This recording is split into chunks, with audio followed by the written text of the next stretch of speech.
affected midwives in the wake of the incident. President John Mahama's approval rating drops to 58.9%, but 73.5% of supporters still credit his handling of economy. The polls show President John Mahama continues to enjoy the support of most Ghanaians, although his approval rating has fallen by more than 9 percentage points in 5 months, according to a nationwide survey released by the Institute of Economic Affairs, IEA. Meanwhile, Member of Parliament Codjoe says meaningful growth is growth that comes with jobs. If you look at growth or meaningful growth is growth that comes with jobs. Where are the jobs? They came up with the 24-hour economy. They said they were collapsing the 1D, 1F and replacing it with the 24-hour economy. That will ensure that one job, 3 shifts, 3 people. I don't know if you can point to one person in this republic who is working within the 24-hour economy framework. In fact, the 24-hour economy authority itself that they established, that authority doesn't even work 24 hours. The people there don't do 133, but they are promising people that they are coming to create 133. Yourself again, whether it is translating into any jobs or is sustainable. That's Codjoe speaking there. Now, the minority has accused government for prioritizing the 24-hour market at the expense of some major health projects currently stalled in the Ashanti region. On a visit to the Afari Military Hospital to assess the progress of work, the ranking member on the Health Committee of Parliament, Dr. Ayuifriye, had an altercation with the military detachment in an attempt to access the project sites, a situation the current health minister experienced some 5 years ago. Here's more. $180 million project left in ruins. This is the story of the Afari Military Hospital, which was initiated in 2008 with groundwork commencing in 2014. Several structures erected with some installed gadgets now sit in the bush. The minority visit was to force the current administration complete the project. While touring the facility, Dr. Ayu clashed with the military detachment. Did you see us coming there? We are doing it for Ghana, not us. Officer, why is he doing this? Yeah, for you. No, so there is no question. You go back.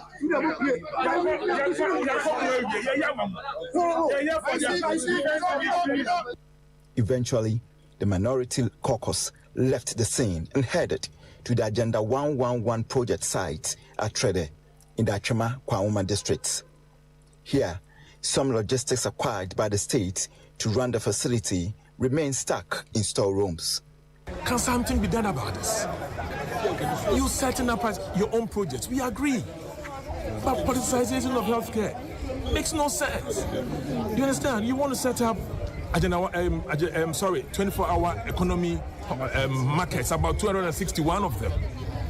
And you said that one is not ambitious. That one you are doing it. And somebody is setting up Agenda 111, you said that is ambitious. The story of Sewia perhaps provides interesting memories. Look at this particular plaque. It says on January 4, 2025, His Excellency Nana Addo Dankwa Akufo-Addo commissioned this particular project. Was this project ready for use before it was commissioned? Yeah, it was ready for use. You cannot say we need everything before we start operating. Now, Ket's Mark Nawane said history is playing back. He spoke on Hot Edition. History is playing back itself, and the law of karma has taken place. 2 to 3 years ago, we were also there as the minority. We pressed on the government to work on Afari Hospital, a 500 capacity bed hospital, which was supposed to ease the pressure on Confanosi Teaching Hospital and probably reduce the no-bed syndrome and increase the capacity, the bed capacity of the hospitals in the Ashanti region. We're not also allowed to also go there by the military. We had to stand aside and then give interview. Still on the minority because they are demanding a report from the anti-flood task force established by President Mahama, saying there has been little visible improvement in addressing the persistent flooding challenges in the capital nearly a year after its formation. But the majority leader has urged patience, insisting the task force needs more time to deliver results. This was a body assembled for the very top of Ghana's executive machinery, announced to the public as a decisive intervention against perennial national problem. And yet we are here. The same communities are flooded. The same families are displaced. The same drains are overwhelmed. The formation of the task force was widely publicized. Its results, however, Mr. Speaker, have been conspicuously silent. Ghanaians funded this task force through their taxes. They were promised to make a difference, and I believe that they are owed a transparent account of what it actually did. I've read about the special task force that was set up by the president. I'm not sure that this is a problem that can be solved within the 1 year that I think the task force has been in existence. A lot of studies are required, a lot of fundraising is required, and I believe that they will ultimately achieve some success, but we need to give them time. Speaker, you can check from the Ministry of Works and Housing. You will find that year to year, you probably won't find more than 25% of the budget that has been allocated for the program, the flood control program, being released. And it's a reason for which you will see it on paper that we are planning to desilt here or build some stronger drainage systems here, and it doesn't happen. So, Mr. Speaker, if we are really serious that we want to go beyond paying lip service to the question of floods, want to go beyond expressing condolences and walking in water, we should put our money where our best ideas are. Just before we go, preliminary findings into the building collapses in Adenta, Aveno and Newtown reveal a disturbing trend. Weak foundations, substandard blocks and construction without engineering approval. Chairman of the Structural Subdivision of the Ghana Institute of Engineering, Joshua Aloti, says these deficiencies pose significant risks to lives and properties. Construction activities commencing without statutory approvals. Projects proceeded without approved architectural drawings, structural designs, or valid building permits. We noted instances where official stop work orders issued by metropolitan, municipal, and district assemblies were ignored. At the Adenta site, for example, we identified evidence of additional floors being constructed or previously added without professional assessment or regulatory approval. These unauthorized vertical extensions introduced additional loads that the original structure were neither designed nor assessed to carry. And that's how we wrap up the morning news on 3FM 92.7. For more stories and updates, check out our website, 3news.com. My name is Christabel Success Trevor. Business is up next on The Sunrise Show.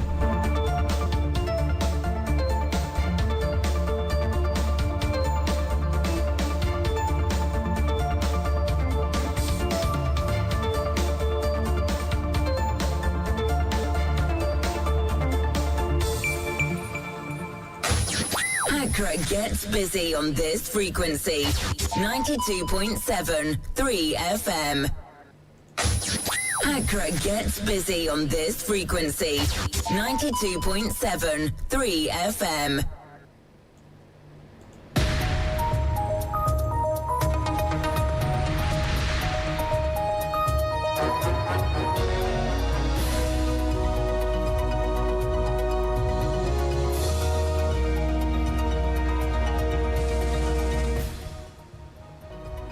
Hello, good morning and welcome to the business news on Sunrise. Coming up this morning, Ghana Association of Microfinance Companies warns Bank of Ghana's 50 million cedis capital requirement will collapse microfinance sector unless deadline is extended. moving it from 2 million by 2,400% to about 50 million. They should give us some time. We propose between 3 to 5 years. Also, Ghana Chamber of Construction Industry reveals big push is boosting contractors' access to finance. With the introductions or the emergence of the big push, a lot of changes has happened in the industry as we speak today. Plus, National Pensions Regulatory Authority urges insurance fintech collaborations to expand financial protection to Ghana's 14.2 million informal sector workers. Technology is helping us make pensions inclusive. It is not a challenge to regulation. Rather, it supports our efforts to protect members and to expand coverage. I am Christabel Success Trevor. Will bring you details of our headlines and other stories shortly. Stay with us.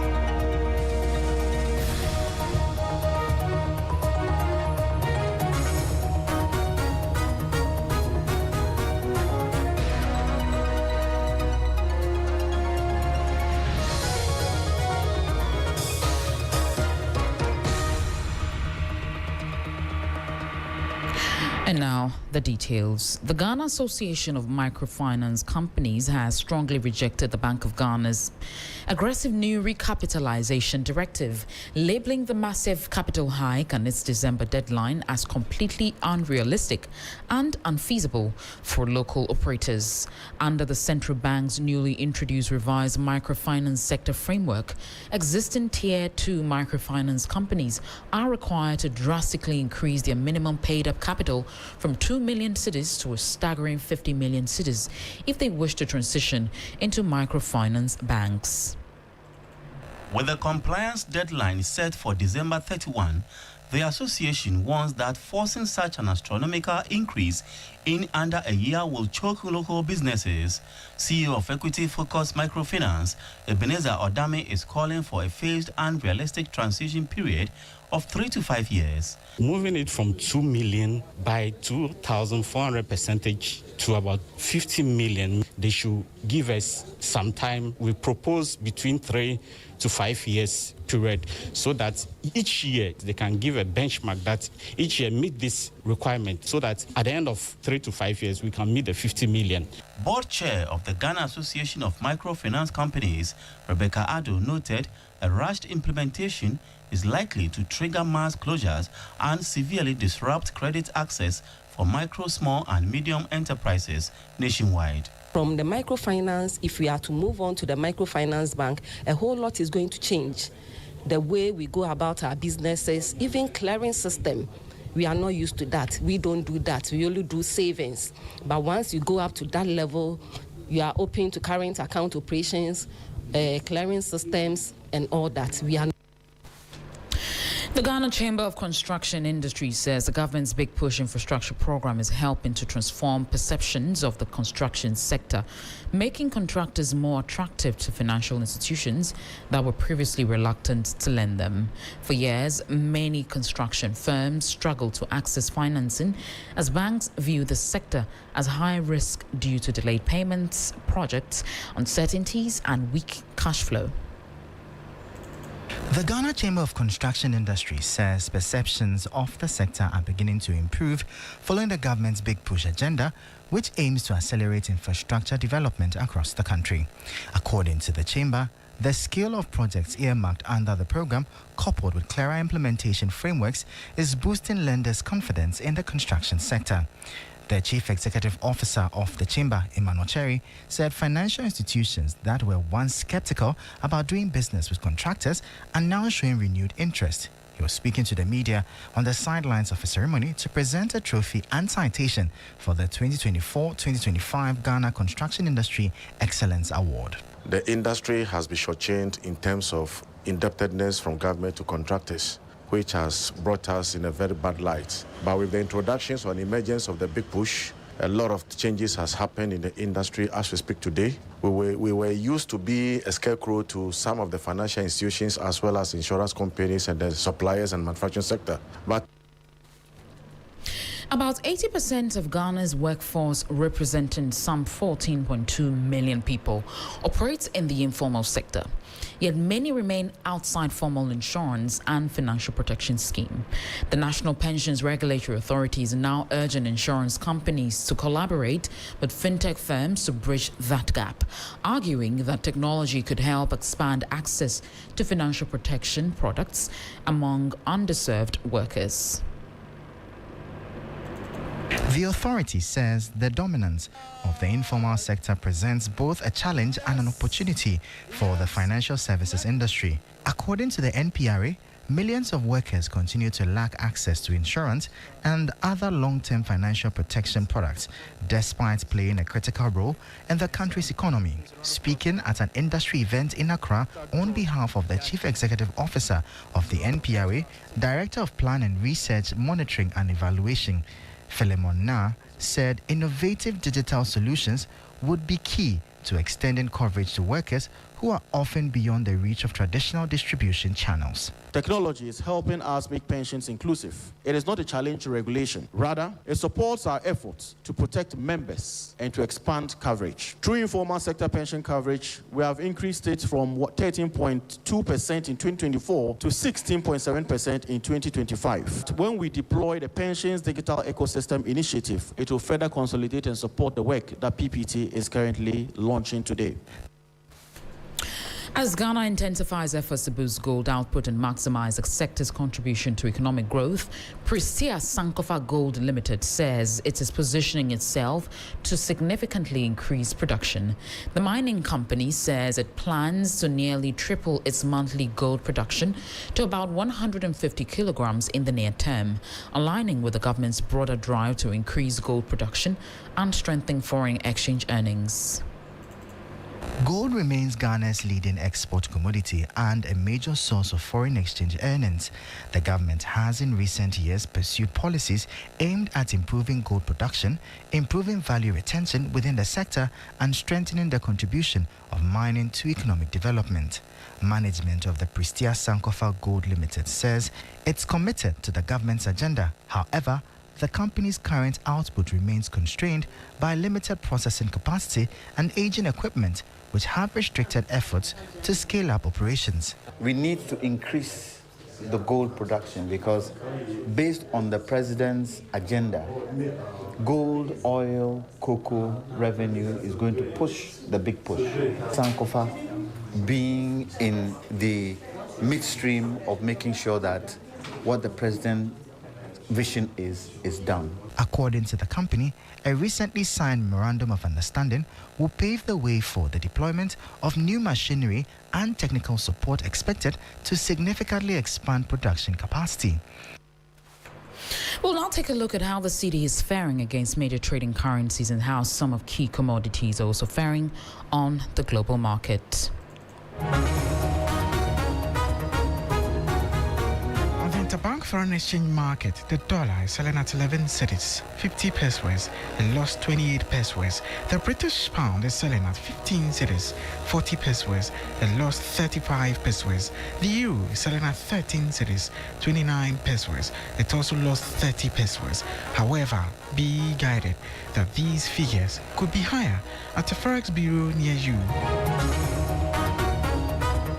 The global commodities market, Brent crude is trading at $94.56 per barrel. Gold is trading at $4,073.92 per ounce, up by $1.61. Cocoa is trading at $3,757 per ton, down by $74.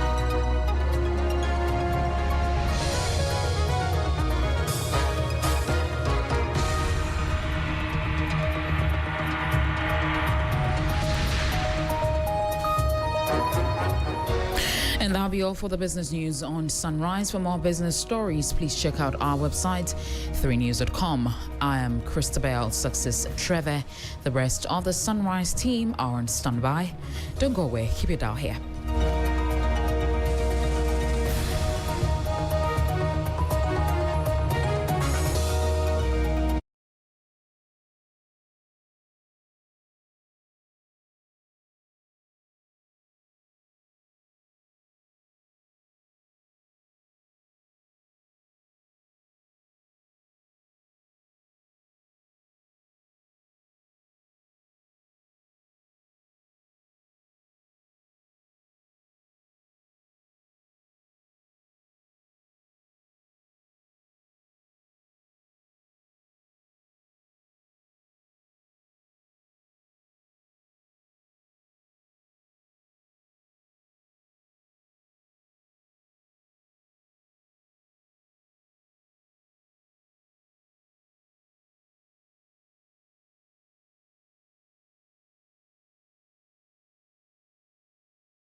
of June 2026. And the country is already asking lots of questions. This morning, the country is not short of questions.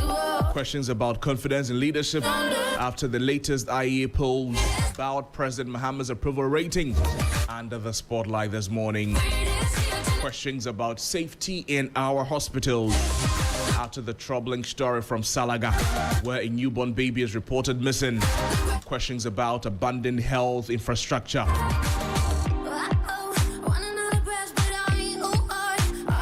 After minority members of Parliament's Health Committee visited the Afari Military Hospital and were met with resistance. A very, very familiar story there. The current Health Minister, Kwabena Minta Kando, while he was ranking member on the Health Committee of Parliament, he experienced something similar. We'll talk about all of that this morning on the show. Also this morning, questions about flooding as the minority demands that the anti-flood task force, the report be laid before Parliament at a time when many communities are still living in fear of the next heavy rain. So this morning, the headlines are not just headlines, they are reminders. A poll is not just a number, it is a message from the people. The missing baby is not just a police case. It is a mother's pain and a health system under scrutiny. An abandoned hospital. It goes beyond the project, doesn't it? It is a promise waiting to be fulfilled. And floods. Warnings we keep refusing to learn from.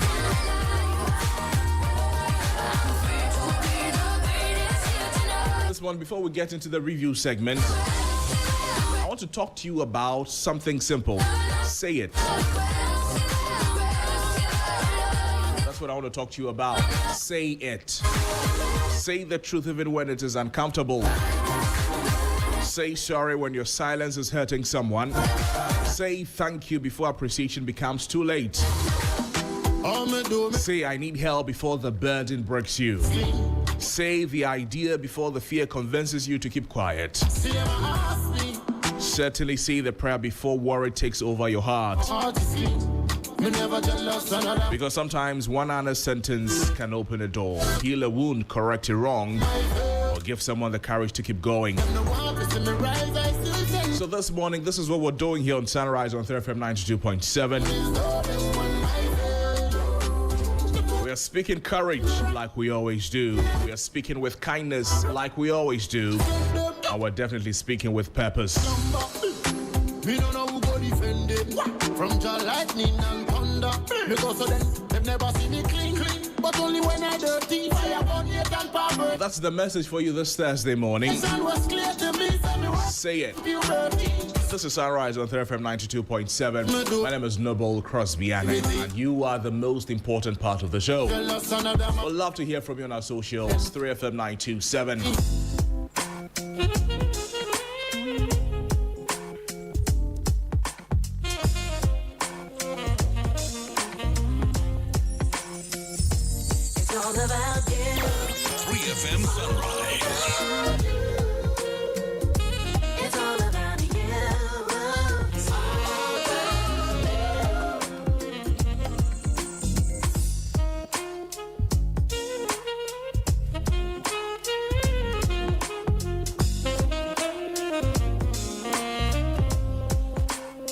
We just get into it, starting with the Observer newspaper this morning. It says that resignation failure knocks out Osman Abigail from NDC contest.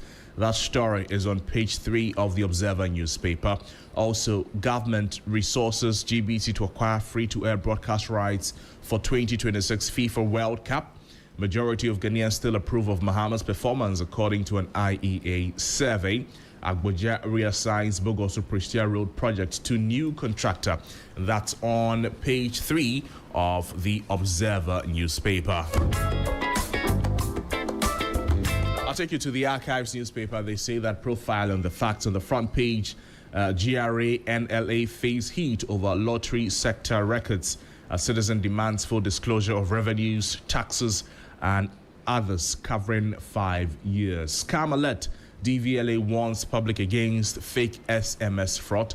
And Nzima residents demand justice for slain teenager. Suspect still walking free. Also, the Archives this morning is reporting minorities at Ferry Hospital drama backfires. Critics question NPP's silence during 8 years in power. Ashanti NDC backs Osei Richmond for regional organizer.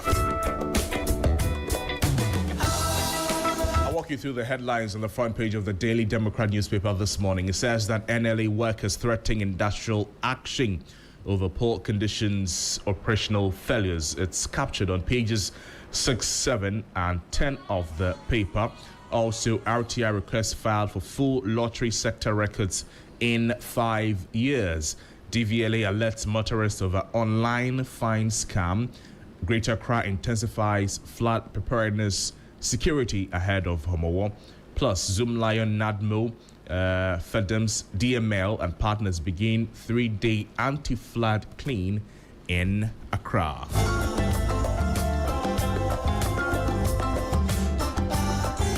Two more to go this morning. The exclusive newspaper, it says that DVLA raises alarm over online fine fraud. Accra steps up flood readiness ahead of Homowo. Banner headline, RTI request filed for full lottery sector records in 5 years. NLA staff protests poor working conditions. Zoom Lion leads 3-day anti-flood cleanup drive, and calls grow as Akwesi Oponfosu weighs NDC. Finally this morning, the New Republic newspaper, it says that the fall of FinTech Empire Part 2, Ponzi ZPay cast in one playbook, captured on page 3 of the paper. The battle for NDC's throne, page 5. Oponfosu set to declare as Senari Nilante Azoka circle chairmanship seat. Mahama rides high on economic turnaround, but public expectations are rising. Political theater at a ferry. Minority MPs blocked from unfinished military hospital. Also, BCU's Galamsey fraud trial. Prosecution suffers major setback as court strikes out hearsay evidence. These are some of the stories you get if you get the New Republic newspaper this morning. This morning, a lot of the papers are reporting the story about the approval ratings of President John Dramani Mahama. And it is coming in from the IEA. Well, President Mahama, he still enjoys majority public support, but the latest IEA poll suggests the animal numbers are beginning to soften. His approval rating has dropped from about 68% in December 2025 to 58.9% in May 2026. That's according to the Institute of Economic Affairs. They say that the economy remains the strongest source of public goodwill, but power supply, corruption, and the cost of living are driving public increase.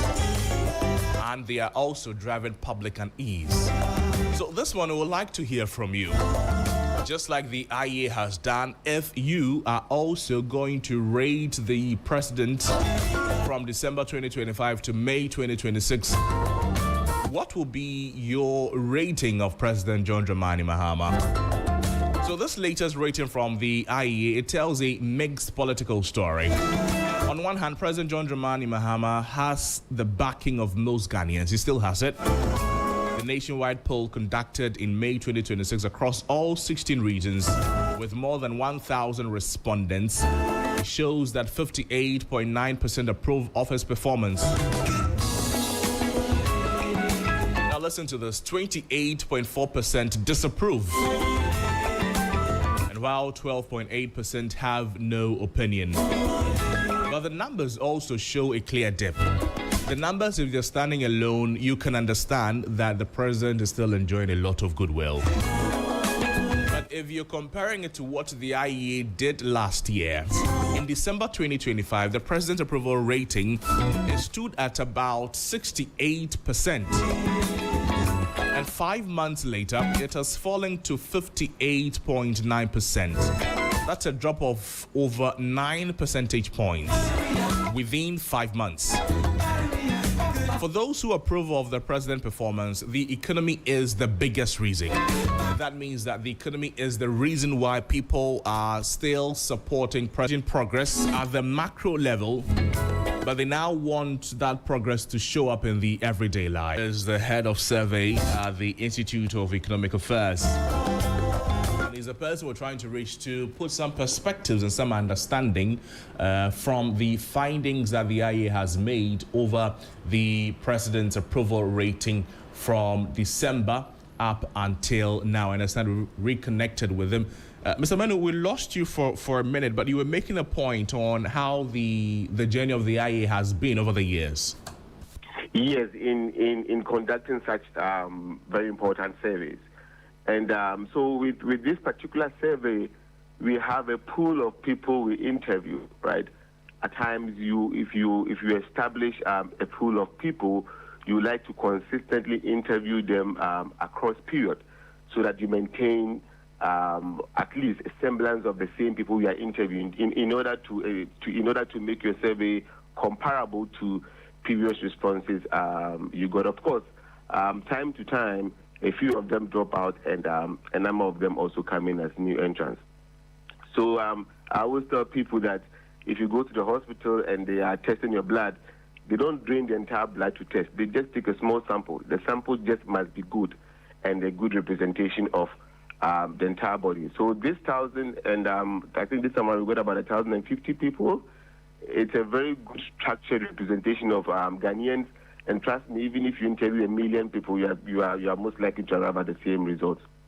And in this result, the key finding is that the president, after a year and a half, still commands significant support from Ghanaians. We have about almost 59% of Ghanaians approving of the president's job performance, which we at the IEA think is quite significant after a year and a half.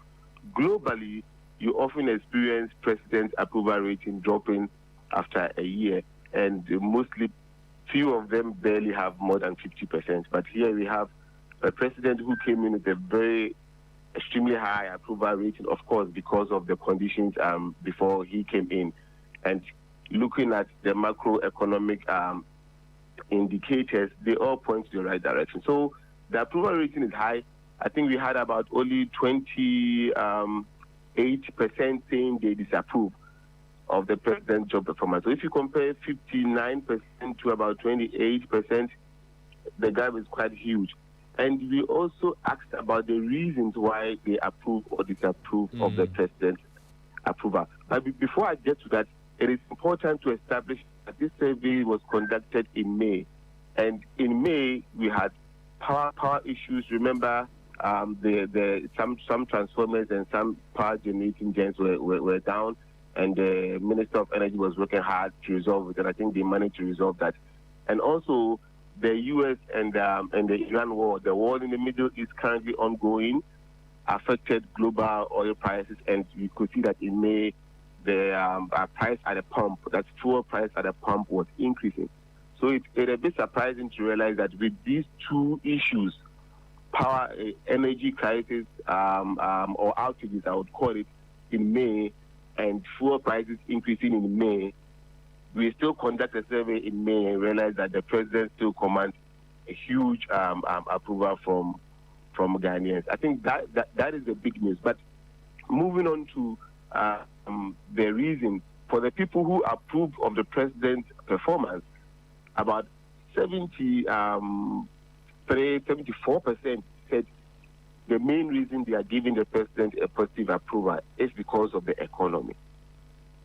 Basically, almost 50% of Ghanaians we interviewed said that the president has done well in the economy. And if you take only the people who said they approve of the president, 74% of them said because the president has done exceedingly well in the economy. Only about 16% said they approve of the president because of his infrastructure development. And looking at the economic indicators, so we try to relate this outcome with the economic indicators. The two outcomes of a lot of people say the president is doing very well, he's doing well at his job, and most of them said it is because of the economy. If you look at the economy, the macroeconomic indicators, you'll find that inflation has dropped significantly, hugely, from 23% or 23.5% since the president took over to about 3.4% as at April this year. The cedi has also appreciated hugely. We're talking about 26% as at the time we are conducting the survey. So the cedi has strengthened hugely. I think in the history of Ghana, in my lifetime, I have not really seen the cedi strengthening this much. And we see that for a long time in Ghana, the interest on loans at the bank has dropped hugely. Banks are now giving interest at about 15% to some people, 14% at some people, something I've never seen in my lifetime. And the debt to GDP ratio, something that troubles Ghana a lot. In fact, what really pushed us to the IMF has also declined significantly. And this has led to global rating agencies like Fitch and Moody's and Standard & Poor's all upgrading us. And the IMF even indicating that we have far exceeded targets they've given to us. So relating all these figures to the response we got from the survey, you could see that the response really emanates from the true reflection of what is happening on the ground in Ghana. But mind you, there are also a few proportion of people who were dissatisfied with the president's approval. And I always explain to people that every Ghanaian opinion matters, right? Every single person's opinion matters. So it means that with these about 28% of people, you had about 30% of them saying that they are not happy because of the economy, and then you had about another 30% saying that they are not happy because of electricity issues. To remind you again, the survey was conducted at a time where there were energy issues, right? So we had a quite a smaller proportion of people who had issues still with the economy, and also people who had issues with electricity. And remember that anytime an economy is improving, not everyone benefits. And indeed, you would have a few people even getting worse off as a result of an economic improvement. If technology is introduced, some people are going to lose their jobs. Of course, they are not going to be happy with the way the economy is going. Also, generally, the economy will be headed to the right direction. So these are the findings we find that is interesting to us as an institute. When you look at if you compare the December 2025 figure to that of May 2026, what does the trend say? The trend says that there has been a drop in the president's approval rating, but this is in a specific context, right? And we were expecting a very huge drop, perhaps something below 50%, because normally presidential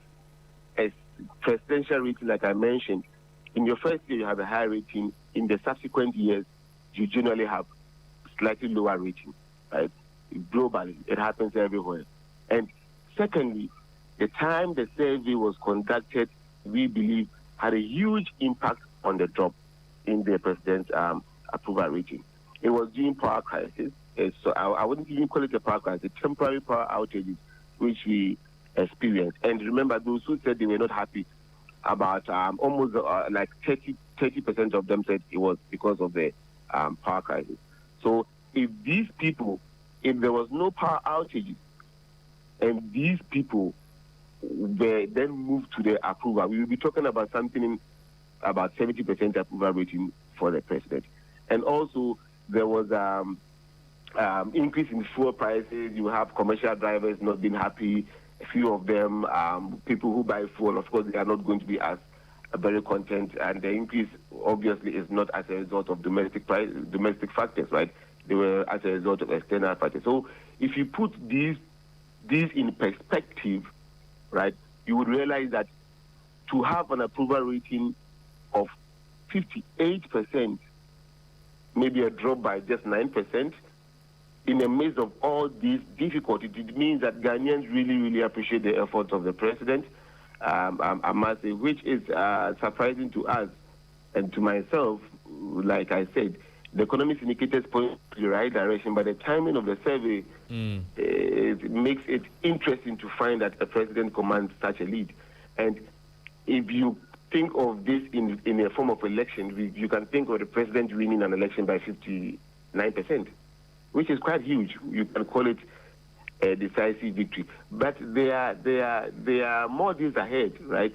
There are tougher days ahead, and I believe that the honeymoon of a president is literally over, and Ghanaians are going to be more critical. Currently, the global economy is not looking that bright, right, because of the war happening, and there are going to be tougher times. The president would have to take tougher decisions. The president would have to take decisions that would ensure that the people who are marginalized or the people who are not benefiting enough from the current macroeconomic, from the positive macroeconomic indicators are also taken care of.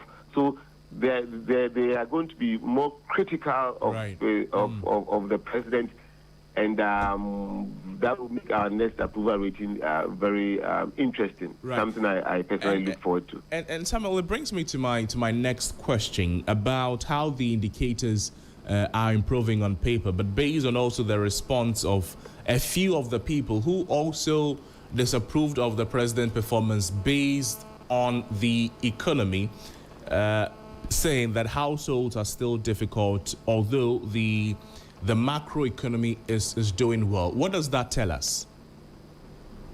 So I was trying to do a quick calculation to find out the proportion of the people who disapprove of the president. Here, if you look at the entire people we surveyed, we are looking at about 10% of them who said they disapprove of the president because of the economy, right? Like if you put everyone together, you're looking at 10 or less than 10%, right? So that tells you it's significant, but relative to the bigger picture, it is not as huge, right?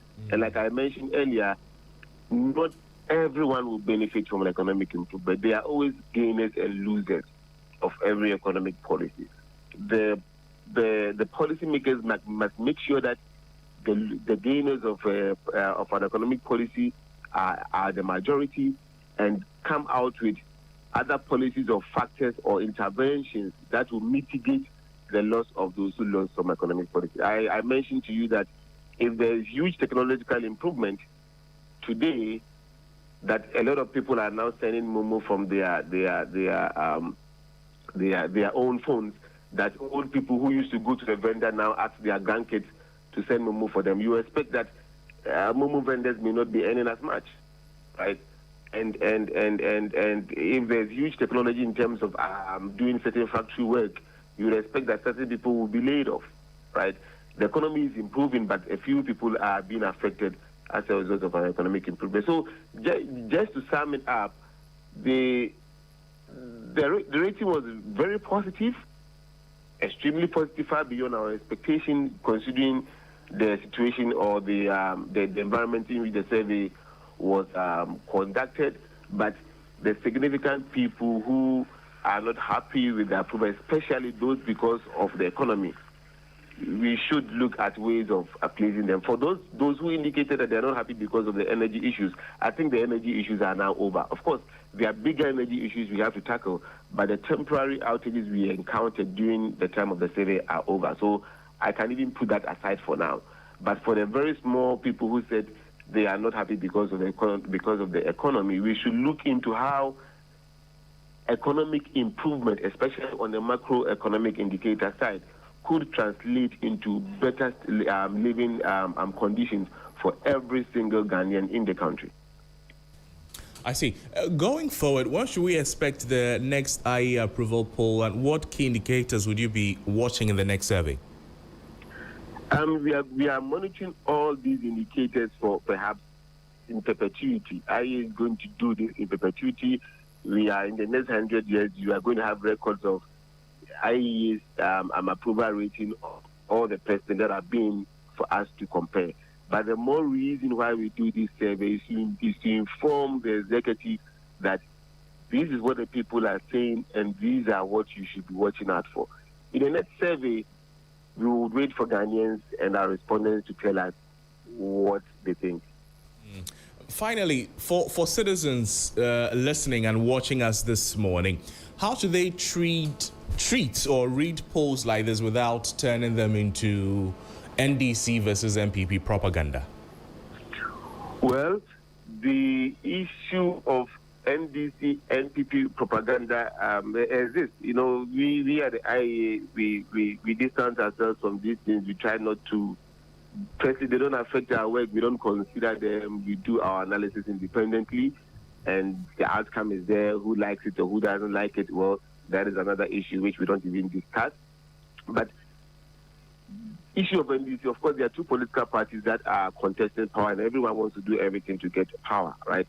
As Ghanaians, our responsibility is to ensure that we elect the right person we are happy with. And looking at the polls, it looks like Ghanaians are happy with what they elected, even after a year and a half.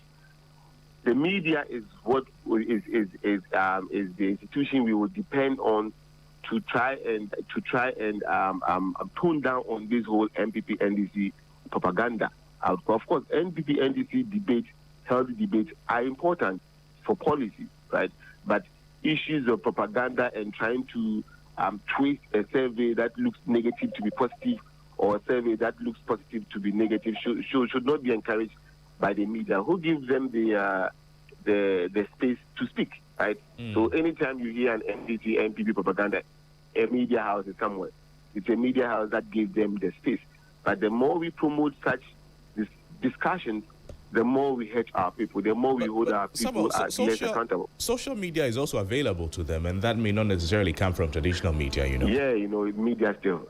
It's still media. I understand, but if the media takes the lead to tone down, if the traditional media takes the lead to tone down on these things, I believe social media would also also follow, right? Because they would be able to enrich the discussion, and others would realize that anything propaganda should not be tolerated as much. It will exist, but minimizing the effect of propaganda and propagating actual economic gains that could translate into better living for the people are the discussions we should really focus on and give space for people to put out. Okay. I see. Samuel, thank you so much for your time with us on the program. Thank you, too, and thank you to your listeners. Samuel Menu is the head of survey at the IEA. Well, although the numbers, they may look political, they can be interpreted politically. Certainly, the message is bigger than politics, and Samuel has explained it nicely. President Mahama is still enjoying support. But there's still some lessons to be learned and some interpretations to be made as well. How to meet the expectations of some other people. The goodwill is there, but expectations are rising. This is still Sunrise on 3FM 92.7. It's some 13 minutes after 7.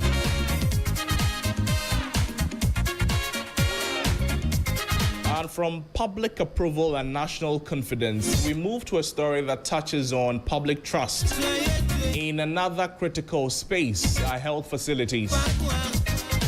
At the Salaga Municipal Hospital, police have begun questioning staff after a newborn baby reportedly went missing. A newborn baby went missing from the facility. Hospital authorities say staff who worked 2 separate shifts are being interrogated, while the regional health team is expected to conduct a fact-finding mission. So the family is demanding answers after their newborn baby reportedly went missing at the Salaga Municipal Hospital. Every patient walks into a hospital expecting care, expecting safety and protection. But this morning, one family is living through every patient's nightmare. A newborn baby missing, triggering police investigations and fact-finding exercises by health authorities. How does a newborn baby disappear from a hospital? Newborn baby disappears from a hospital. How does it happen?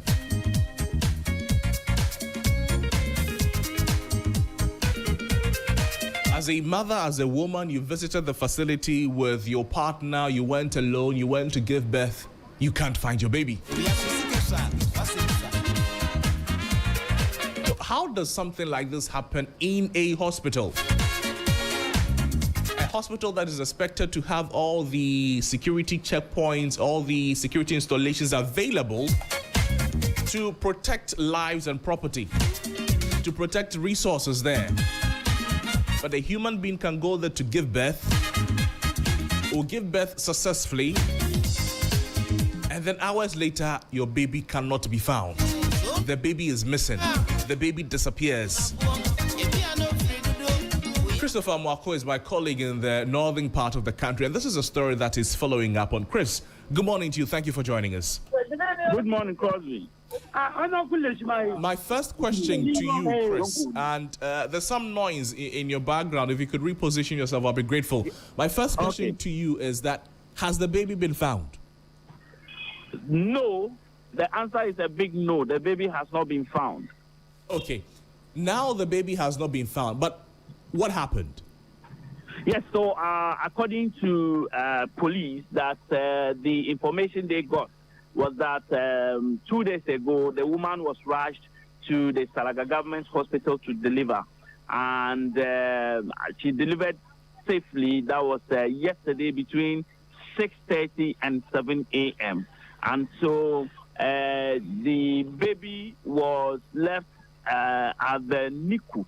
And the two nurses on duty who were supposed to take care of the baby and 4 others, one of them said that he was going to run photocopies outside the hospital, leaving the baby in the care of the other midwife, who is a lady. And so when he returned... Hello, can you hear me? Yes, I can hear you. So it was 2 people who were, if you like, manning the NICU facility of the hospital at the moment. Just 2. Exactly. Okay. Yesterday when the incident happened, one is actually a midwife, and the other is a physician assistant also, who is at the maternity ward. So he's always at the maternity ward. Do we know the number of people who should be at that part of the facility? I'm talking about NICU at a particular time, at every time. Do we know the number of people who should be there? Okay, so these 2 were not even only manning the NICU. They were manning the entire maternity ward. And so, as at the time the incident happened, I cannot tell how many people were supposed to be on duty the night before. But what we do know is that only 2 were at post when the incident happened. And so when one left to go and run photocopies, according to police, the other one also said that she was breastfeeding her own child, and so left the baby at the NICU. I see. By the time within 20 minutes, the baby went missing. So one went to run photocopies, another went to breastfeed her own baby.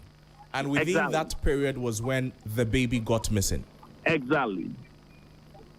At what point did the family realize the baby was missing?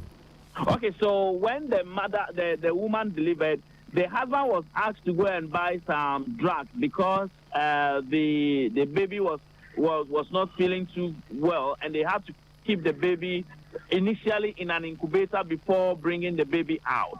And so the husband was asked to go and get some medications outside.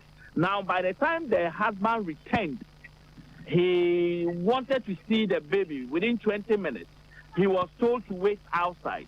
Now, he said that he wanted to see the baby because after the woman delivered, he was yet to have access to the baby.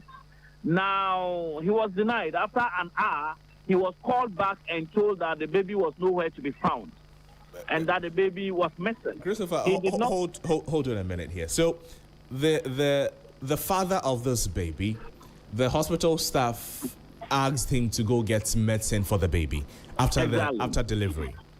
Exactly. And he went, he spent about 20 minutes, he came back. The baby was nowhere to be found.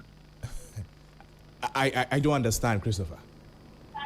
Yes, that's the information. That's what police report, and that's exactly the information that the 2 suspects gave to the police. the two suspects, the midwife and the physician assistant, that's their information that they gave to the police, and exactly the same information that the husband gave to the police. Is there a new narration from hospital authorities themselves, or they are also corroborating this? Okay, so the hospital authorities have not given any formal information to this, but this was the information that the nurses on duty gave to the hospital management, and it's the same information that they gave to the police. You've been to the facility, Christopher. How is security there like? Do they have CCTV cameras? Are there checkpoints that people have to go to? Is it a free-for-all environment? Anybody goes in anyhow? Okay, so let me start from the last aspect.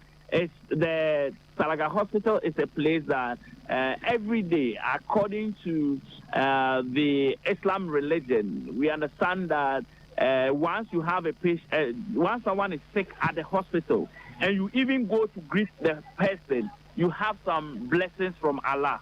And so every day, a lot of people from the community go to the hospital just to greet people on admission, even if they are not their relatives. And so a lot of people, I can confirm, visit the hospital on daily basis. Now, what also happens is that in 2022, the hospital tried installing CCTV cameras across the entire hospital. Now, as to the functionality of the CCTV cameras, I cannot confirm right now, but the police commander told me this morning that apart from the OPD, the other parts of the hospital, the CCTV cameras do not function. And so it is only at the OPD that they have these cameras functioning. Now, if you are entering the hospital as well, there is a security post, but they are unable to control the number of people who come into the hospital. The only thing they do is to ensure that when you are entering with a motorbike or a bicycle and you are not carrying a patient, they direct you where to park it. Then after that, you pay something to them. That is the only thing that for now they do, but they are unable to turn away people who don't have business at the hospital. Have you seen the mother and father of the baby this morning or since yesterday, Christopher? So the father has followed the police to Tamale because in Salaga there is no magistrate, even though they have a magistrate court. And so all cases are transferred to Tamale. And so as we speak, at about 5 a.m., the police commander dispatched the suspects together with other police officers to Tamale so that they can go to court this morning. And so the father of the baby is with the team going to Tamale. The mother, as we speak, hospital authorities are not granting access for people to see the mother. So since yesterday, we've not been able to establish contact with the mother. But we are told that the mother, after delivering the baby, is not in a stable condition. According to the district police commander, the mother is not in a stable condition. And so probably because hospital authorities are managing her situation, that is why they are not granting access. But what we do know is that as we speak, the mother is still on admission at the Salaga Government Hospital. And now we know that 2 people, they are in the custody of police assisting in investigation. But what other leads is the police following in this case? If you can come again, Crosby. So what I'm asking is, what other leads the police is following in this case? Okay, so apart from the 2 suspects they arrested, yesterday they were told that of the 4 other women who also delivered at the hospital, there was a Nigerian woman, and so they suspect that she was she may have a hand in the missing baby. They went to her house, they searched her house. They didn't get any traces, and so they had to leave. Now, they also heard that yesterday in the night, when we engaged the police commander on Ghana Tonight, he indicated that he heard that the baby, the suspect was trying to smuggle the baby out of Salaga, so they blocked all the entry and exit points of Salaga. But this morning, they've not had any information of a missing baby found somewhere. And so for now, the 2 are the only suspects that the police are dealing with. Unless, of course, they get any leads, then they follow. But for now, there's no other lead. The only thing they are doing with they are dealing with right now is the two nurses who were arrested yesterday. So if you go to the Salaga Municipal Hospital this morning, how is the place looking like? How is the environment? What are the conversations people are having?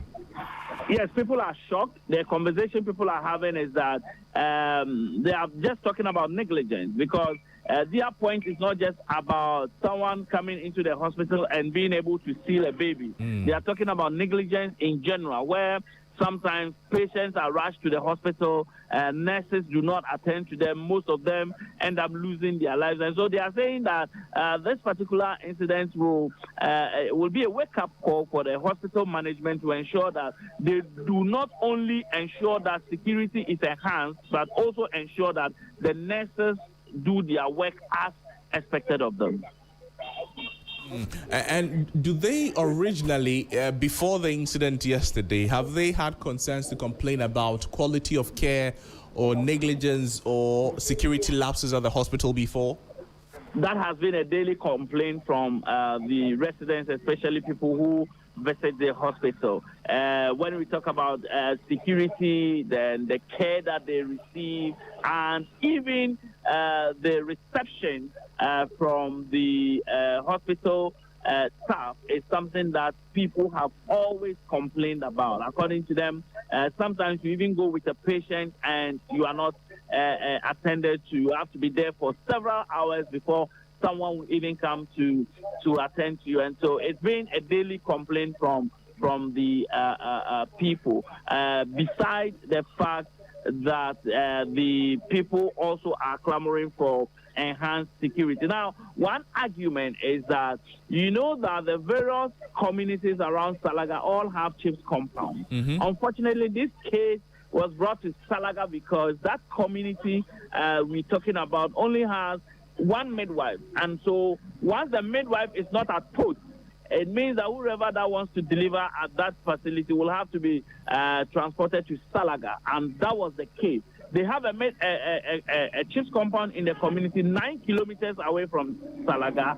They also have a midwife, but unfortunately, when the woman was sent to the chief's compound, the midwife was not at post, and so they had to come to Salaga. So for many of the people, if the chief's compounds around were well-resourced, human resource, it means that this wouldn't have happened because they wouldn't have brought the patient to the hospital. Another argument from a cross-section of the public is that this is the first time they are hearing about this incident in Salaga.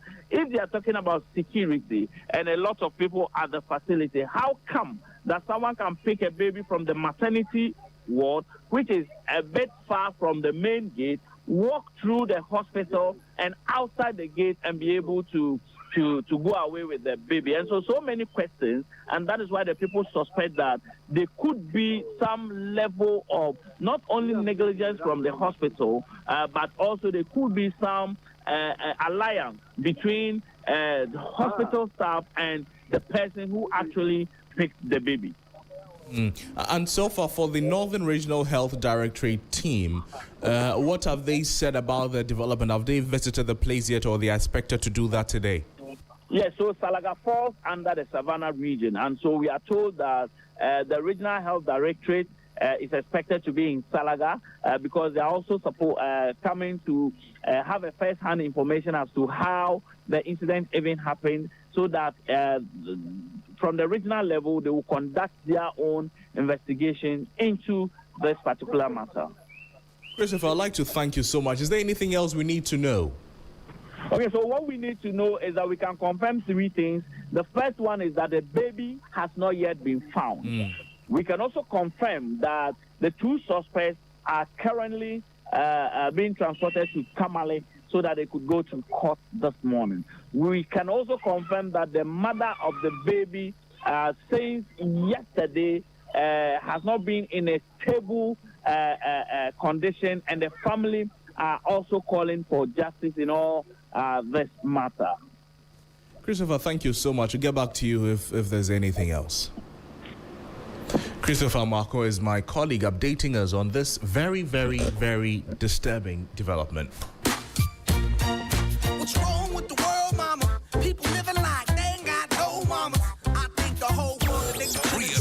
And this is one of the stories that sounds too strange to be real. Again, a hospital that is supposed to be the safest place for a newborn. A place where life is respected, protected. Place to discriminate, and to discriminate only generates hate. And when you hate, then you're bound to get out. Hanging in the air is uncomfortable. How does a baby enter a hospital system? And then the baby suddenly becomes a mystery. So for now, the police are asking questions. The health authorities are promising investigations. And the family is waiting for the only answer that truly matters. Where is the baby? Where is my baby?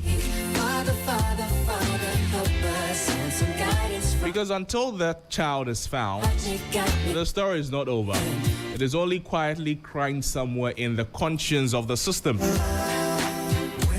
system that everybody is aware that has faults, but nobody is really willing to address it. Ain't the same, always change. Let me talk to you about known reported cases of newborn babies going missing or allegedly being stolen from health facilities. It's a useful background for the Salaga conversation. And you know that the Salaga conversation is the most recent. Salaga Municipal Hospital, Savannah Region, June 2026. People keep on giving in, making wrong decisions. Newborn baby girl reportedly goes missing after delivery at the Salaga Municipal Hospital. What's going on? Police began questioning staff who worked 2 shifts. Secret is swept under the rug if you never know. 2 people have been arrested and investigations are underway. Where's the truth, yo? A few months ago, there was the Mamprobi Polyclinic or the Mamprobi Hospital case.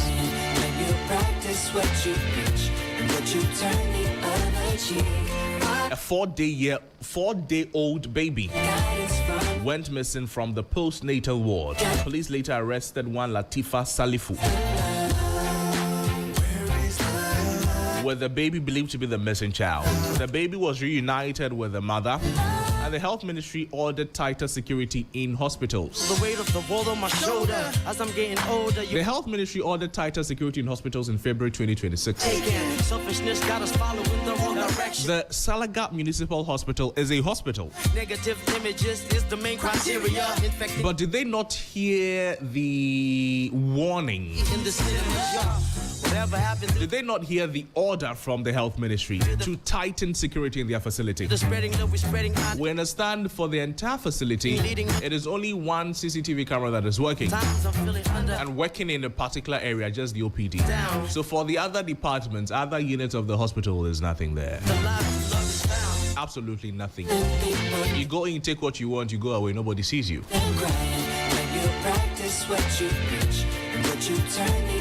Just to think that in February there was an order from the health ministry for hospitals to improve on security. Some hospitals did, others did not. So after this incident, are we going to hear from the health ministry again telling us that hospitals are going to tighten security and all of that? What trust will we have in what they will say again? And when they gave the order for hospitals to tighten security, did they bother? Or did they intend, did they ever visit the hospitals to check whether these hospitals are adhering to the order they have given? They gave the order in Accra.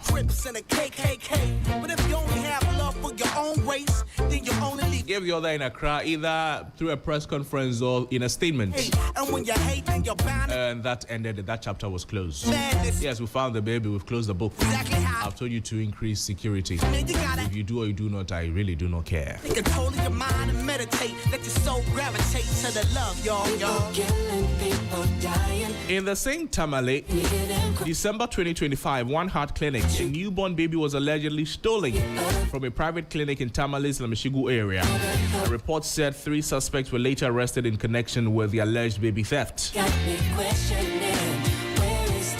Agogo Presbyterian Hospital in the Ashanti region, November 2025. 11-day-old baby reportedly stolen at Agogo Presbyterian Hospital. The baby was later found safe and in good health. Change, new days are strange. Is the world insane? If love and peace is Let's go a few years back, 2014. Nations dropping bombs, chemical gases filling lungs of little ones with ongoing suffering. Sueba Abdul Mumin case became one of Ghana's most famous missing baby scandals. Really, what is going? She was reportedly told her baby was still born. Making wrong decisions, only visions of them dividends, not respecting each other. But the hospital could not produce the body of the stillborn baby. Undercover, the truth is in fact, Graphic reported that the incident contributed to calls for new standard operating procedures in hospitals. Where's the truth, y'all? We started talking about this long ago. 2014. New standard operating procedures in hospitals. 2026. Human beings are still going missing in hospitals. 2018, Ridge Hospital, Accra, a father reported that one of his twin babies went missing after delivery at Ridge Hospital. The Ghana Health Service later looked into the missing case. The weight of the world on my shoulder. As I'm getting older, your people get colder. In fact, in 2021, Graphic reported that at least 6 more people came forward with stories of missing babies at various health centers in Accra. After earlier baby theft concerns gained public attention. Faster than bacteria. Just wanna act like what they see in the cinema. These babies are born in health facilities that are registered, that are monitored, that are regulated by a certain regulatory body, by certain regulatory bodies. These regulatory bodies, they report to somebody, they report to something. But you go to the hospital to go and give birth and then you can't find your baby. Within 20 minutes, the father was sent to go and get medicine. He came back and the baby cannot be found. 20 minutes.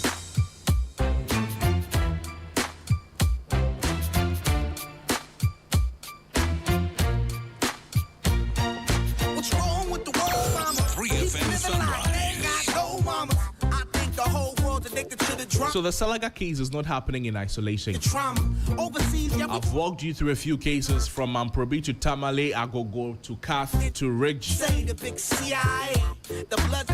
We've seen repeated reports of newborns either missing, allegedly stolen, or unaccounted for after delivery.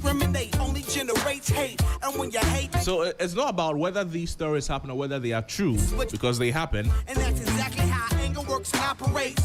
It is why the hospital systems still leave room for these things to happen. This is still Sunrise on 3FM 92.7, and we would love to hear from you. Join us on Facebook, 3FM 927. Share with us your thoughts on anything we're talking about this morning. Together, let's try and make the nation a better place for all of us. So that when your mother, when your sister, your auntie, your friend, your wife is going to any health facility to go and deliver, she delivers safely. It just ain't the same, always change. And then goes home with the baby. Pieces so strong. Glad will not hear reports that the baby is missing. Somebody has come to take the baby and gone somewhere. Little ones with ongoing suffering. As the youth are young, so ask yourself, is the loving really gone? So I can ask myself, really what is going on 3FM. People keep on giving in, making wrong decisions, only visions of them dividends, not respecting each other. Denies our brother. A war's going on, but the reason's undercover. The truth is kept secret, it's swept under the rug. If you never know truth, then you never know love. What's the love, y'all? Come on, I don't know. Where's the truth? And this one, we're going to stay on a little bit, some issues in the health arena. But we're leaving the Salaga people alone for now. Because there's something that will definitely come to. From Salaga, the conversation becomes bigger than one missing newborn. A question about trust in our health system, whether hospitals are safe, whether systems are working, and whether the state is paying enough attention to the places where life is supposed to be protected. I feel the weight of the world on my shoulder. As I'm getting older, your people get colder. Whether the country, the state, we are paying enough attention to places where life is supposed to be protected. And that is where the Afari Military Hospital issue comes in. The Afari Military Hospital issue. That's when it comes in. Bacteria just wanna act like what they see in the cinema. Because while one family in Salaga is asking how a newborn could go missing from a hospital, the minority in parliament, they are also asking why a 500-bed health facility, 500 health bed facility at Afar remains unoperational while facilities like Onfanochi continue to face pressure.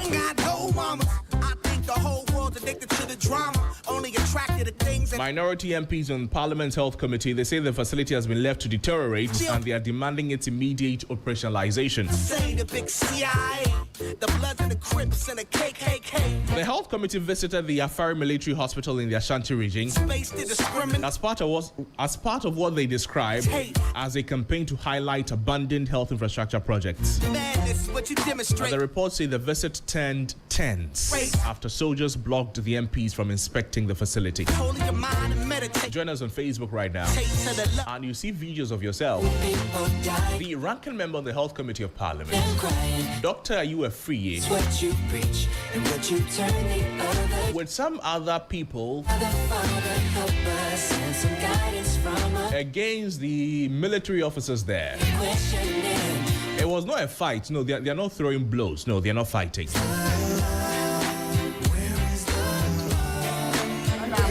Join us, watch and listen right now. The conversation and how tense the engagements have been since the minority visited the Afari Military Hospital. That is a 500-bed health facility at Afari that has not been operationalized.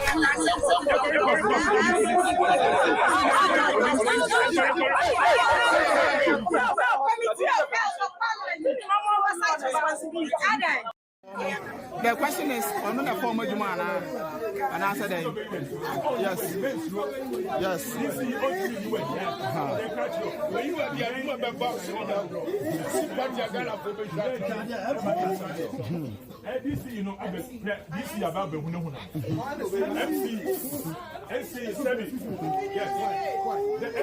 Uncle Paul. Closer.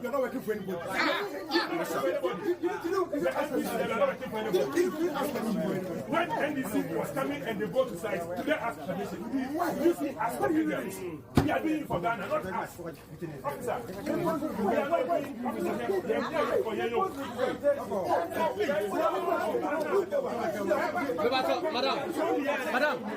Madam, the Indian play.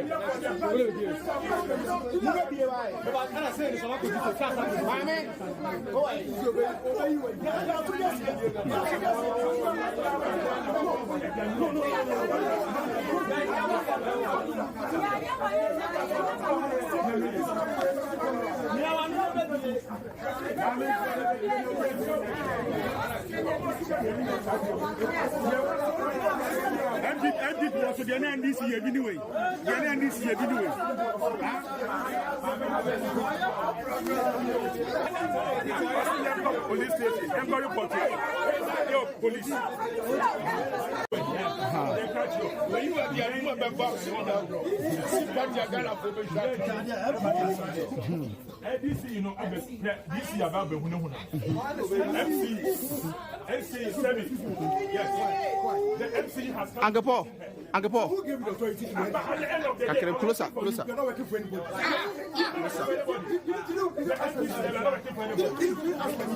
When NDC was coming and they go to sites, they ask permission. You see, as Canadians, we are doing for Ghana, not us. Officer, we are not going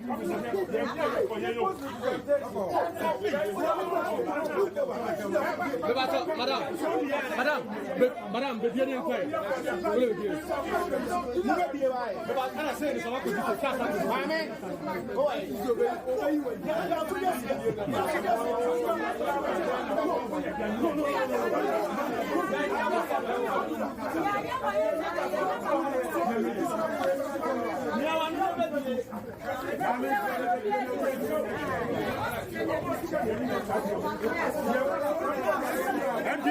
was the NDC anyway.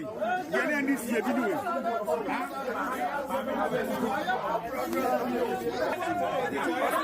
Police station. I'm going to report it. Yo, police.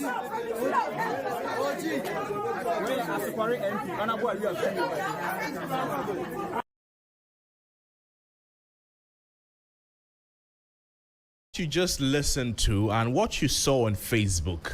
Let me tell you the story. On Wednesday, June 10, 2026, minority MPs on Parliament's Health Committee, they were led by the ranking member on the Health Committee of Parliament. His name is Dr.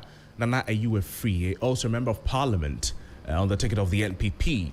They went to the 500-bed Afari military hospital in the Atwimanwa district as part of a tour of abandoned and unoperationalized health facilities in the Ashanti region. And that is also coming on the back of the latest happenings concerning the Komfo Teaching Hospital after the suspension of the CEO due to the concerns they had about overcrowding. You know that conversation.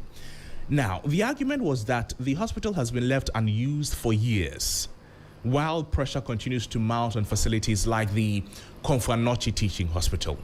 So this is what happened. The MPs entered the facility, and then it is reported that they did a brief inspection. Now, during that inspection, they complained about the state of the hospital.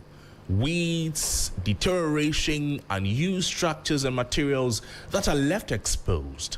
There are reports also that the facility now has offices covered in weeds, building materials exposed to the weather, and cement bags that are left to harden. Now, remember that these are things that were procured, that were bought with state money, things that you and I, we paid for. Now, after the brief inspection by the minority members, soldiers stationed at the facility, they confronted the MPs and some residents who were with them. So when these MPs got there, when the members of the minority on the health committee got to the facility, some residents also came around because they knew what they were going to do. Now, when the soldiers confronted the MPs, they questioned their presence and insisted that they needed prior clearance or authorization before entering the premise. And that led to the heated exchange between the soldiers and the MPs. What you just listened to and what you just saw on Facebook. The minority MPs, they pushed back, saying that they were not there for any mischief, but as part of their parliamentary duties, oversight responsibility. And they described the visit as necessary because the facility is a national asset that remains unused while patients are struggling elsewhere. So after the standoff, Dr. Ayuwe said the government should complete the existing health project before starting new ones. That is it for the conversation. But my colleague, William Evans Inkum, is a Northern Bureau chief. He was with the team and he can tell us exactly what happened, what the situation there is. Evans, good morning to you. Good morning to you, Crosby. We know what happened yesterday. We know the journey from the Komfo Teaching Hospital concerns to the concerns of the minority now. But when the Minority Health Committee members got to the Afari Hospital, Evans, what happened? Well, thank you. So when we got to Afari Military Hospital, you know, there's an entrance. And that particular entrance, or if you like, gate, is normally manned by security personnel, sometimes private, sometimes the military, because it is a military project. So normally we have the military detachment. So when we got there, we met two women who were working for the private security firm. I really do not have the name of that particular firm. So one of the women said that we cannot have access to the facility because that is the instruction, or that was the instruction. But Dr. Ayu Efriye was able to talk her out, and eventually we entered. So the first port of call was the main administration, but that is the first structure that greets anybody who enters that particular enclave. And I'm talking about the Afari Military Hospital. So we went there, and just opposite the administration is where they have designated for helipad. We went there, and that was where Dr. Ayu Efriye engaged the media. Whilst, he and other members of the minority caucus engaging the media and all of that, then the woman came and told Dr. Ayu Efriye that she has received a call from the MC that if she doesn't ensure that they leave the place, she will be sacked. So she was crying. But again, she was consoled, and she was given some level of assurance that, well, we are MPs and nothing can happen to you, so don't worry. We will have an engagement with the MC right after this particular mission. Then the woman went back, came back with a man, a gentleman. He was in a normal outfit. He came, and when the man was actually walking toward Dr. Ayu, the private security who had escorted the MPs to the place called him and had some level of engagement. The man went back and came back again, but this time around in military uniform. So that was when we realized that he was part of the military detachment, and he asked that we all leave. By that time, we had also received a call that the main entrance was blocked by the military. So the information that was going around was that we have been asked to report ourselves to the police, or we will not be allowed to get out because we entered wrongly. So again, the members from the minority caucus who had come to the place went and engaged the military people. In fact, there were 2 officers. So when we followed, I'm talking about the media, we saw some altercation, heated argument between Dr. Ayu Efriye and one of the military guys, apparently asking why they came without recourse to the military hierarchy, because that is, protocols. Maybe somebody ought to have communicated to them.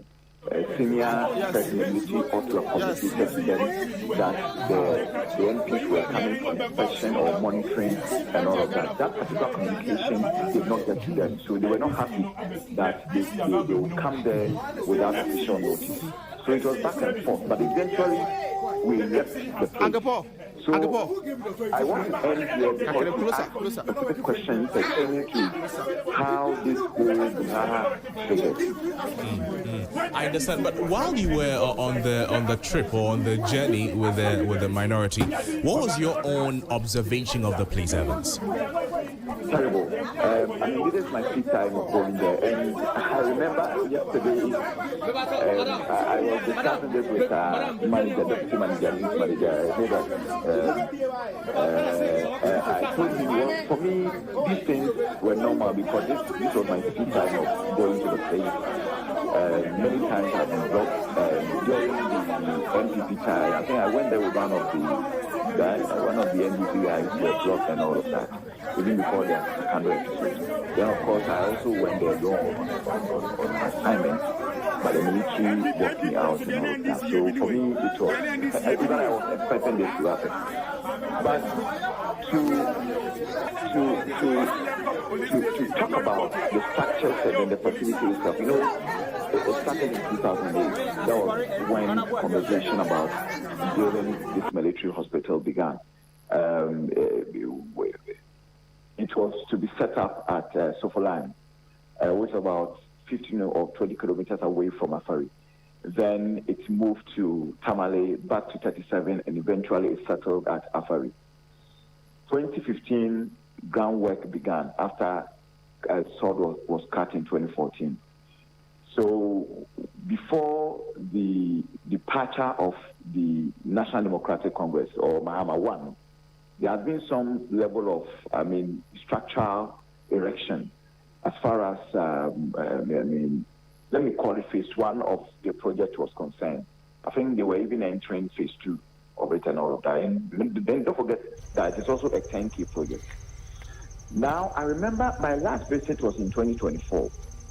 I went there with the former Deputy Defense Minister, and we met one of the subcontractors. He told me that the only problem that they are having or they're encountering was building a sewage system. Otherwise, all other major projects, were done. So that was it. Then there was this conversation about arrears. Initially, I heard $36 million, but the then administration was negotiating it down to 18-point-something million. I don't know what happened, but I can tell you that there were some kind of contractual disputes in the area of what the contractor was demanding and what government then felt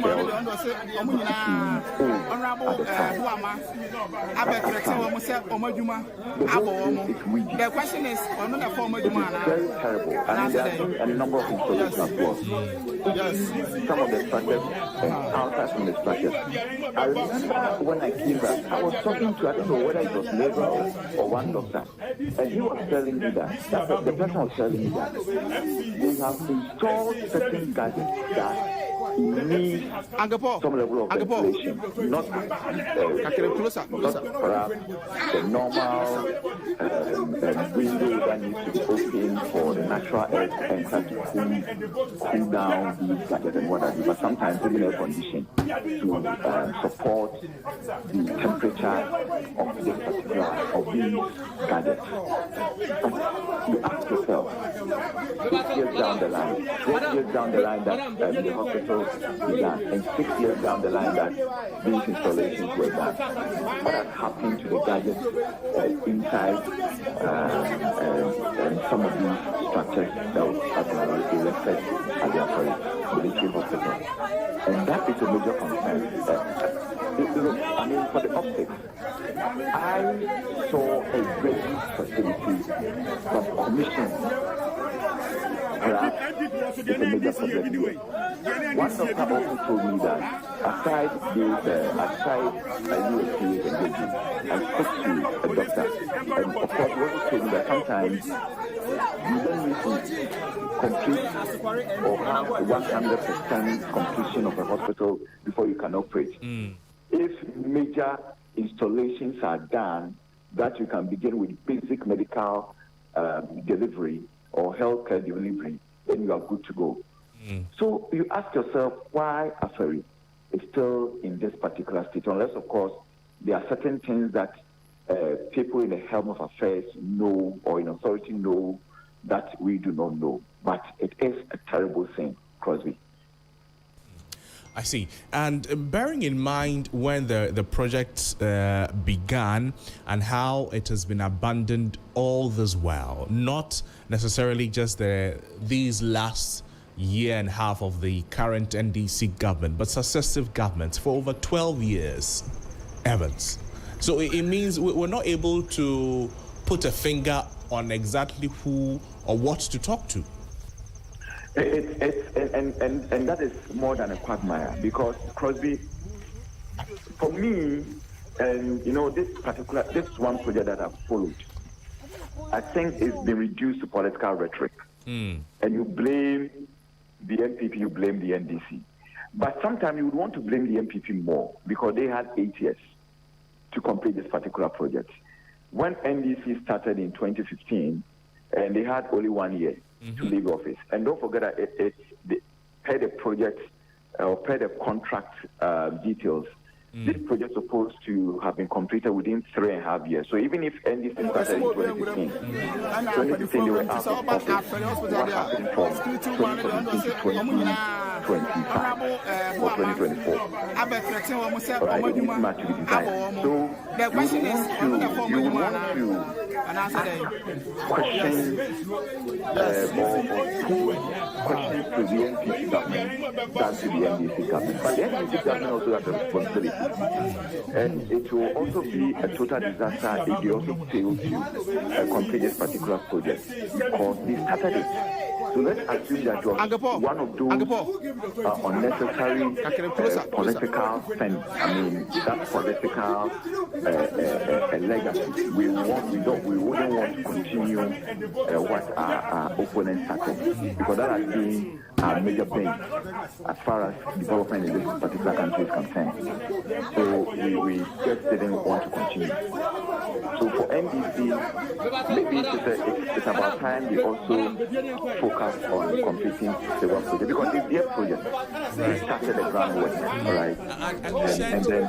And you said, as you've been there, from your assessment of the place, it is also about 97% complete, or it is complete already? Let me be very magnanimous.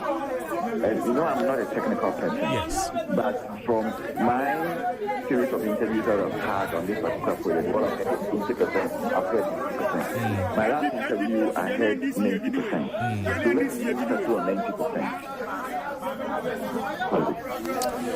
90%. Evans, thank you so much for your time with us in the program. I'm grateful. Thank you for having me.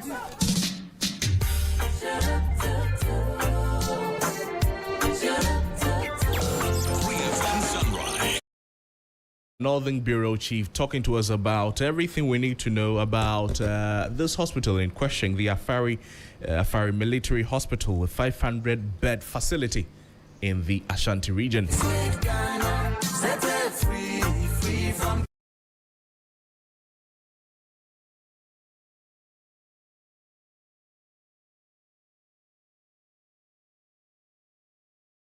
Is that in 2021,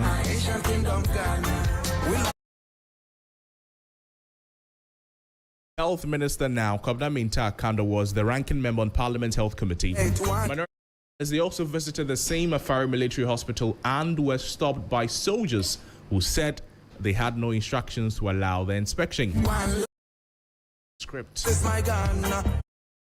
Now in 2026, the roles have changed. Kwabena Kanda is now Health Minister. The NDC is in government, and the NPP, they are in minority, and they are led by the ranking member, Nana Uefrie, also facing similar things at the facility. Did we go or did we come?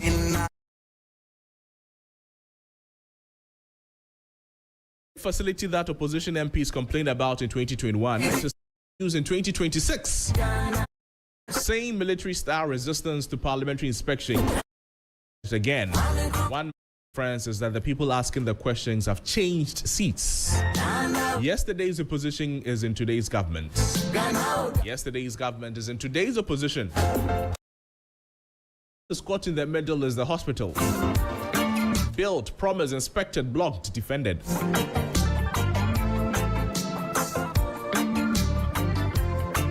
This is a great political mirror. No matter where I go, no matter where. Because every government that stands before it seems to see the same thing. The promise of the past, the pressure of the present, and the uncountable reality of abandoned national projects. Listen to Kwabena Kanda while he was ranking member on the Health Committee, also after they paid a visit to the same facility, and I think this is in 2021. Okay, so you have seen the project satisfied? This one is criminal. Very devastating. I think that somebody must answer questions. Very disheartening. I didn't know the seriousness of the issue. All this while. Look at what is happening here.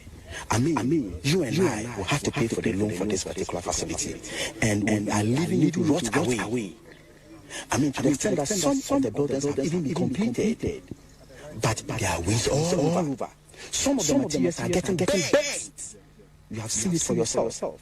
Some of the roofs, the storm, the wind has taken off the roof. What are we doing to Madagascar? And we are still listening to excuses?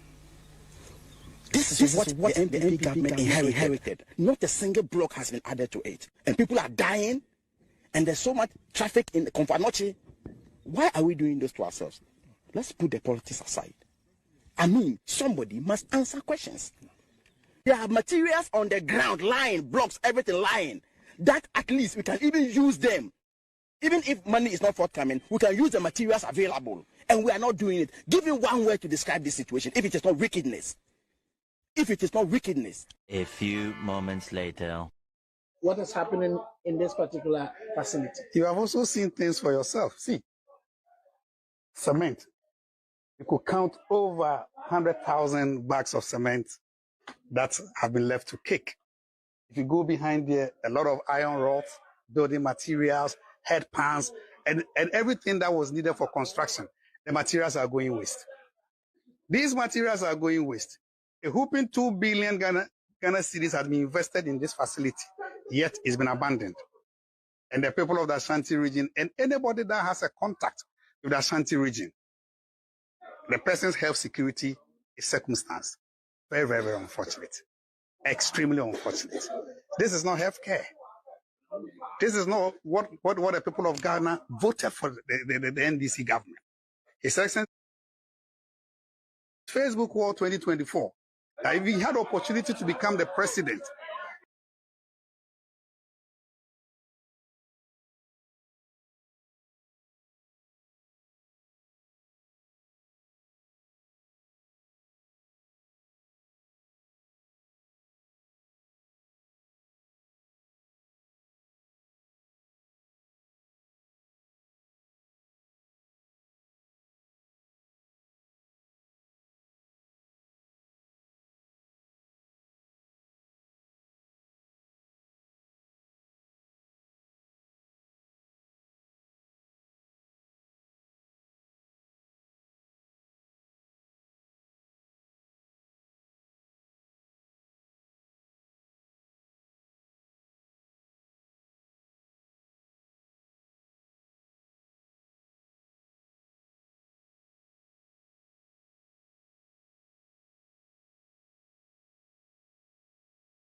The question, did they notify the relevant authorities, or the MPs were acting in their official oversight capacity without notifying the authorities? If the visit was unannounced and required security clearances which had not been obtained, and the soldiers were right in enforcing established the military access procedures. True. We cannot blame them for that at all. So it shifts the matter from partisan outrage, where facts must be established. We need to understand, did they notify? Were they granted access based on their request? And if they were, why were they refused? If they did not notify, because in the video you see things like we are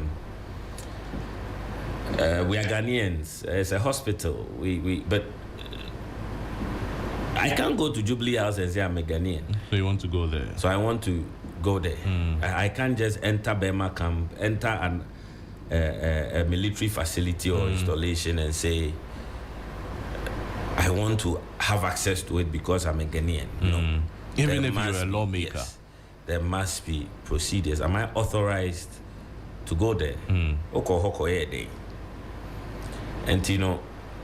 it becomes very important that we separate those two issues and dig deeper to appreciate, were they authorized to be there? I wouldn't like to draw the Akando comparison because it defeats the purpose of the conversation. Exactly. In ensuring that if they were authorized to be there and they were blocked, they were not given access, then people must answer questions. But if they were not authorized and they wanted to force themselves, into the facility, then the military or the security had every a right to refuse them access. You had to make sure you are doing the right thing to demand somebody is doing the same. But unfortunately, Akando himself finds himself in the middle of the controversy because some few years ago, when he was in opposition, he also tried to access the facility and was refused. When he tried to access the facility and he was refused, did he have authorization to access the facility? If he didn't, then the basis for the refusal was were also justified. Fair. Yeah.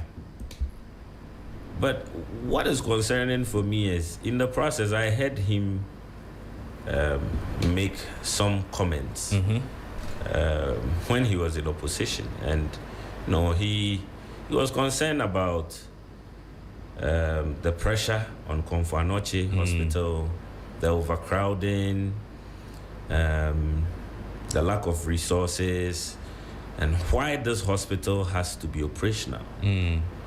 Fast forward, it's been 1.5 years since he's been the health minister. What has he done about the facility?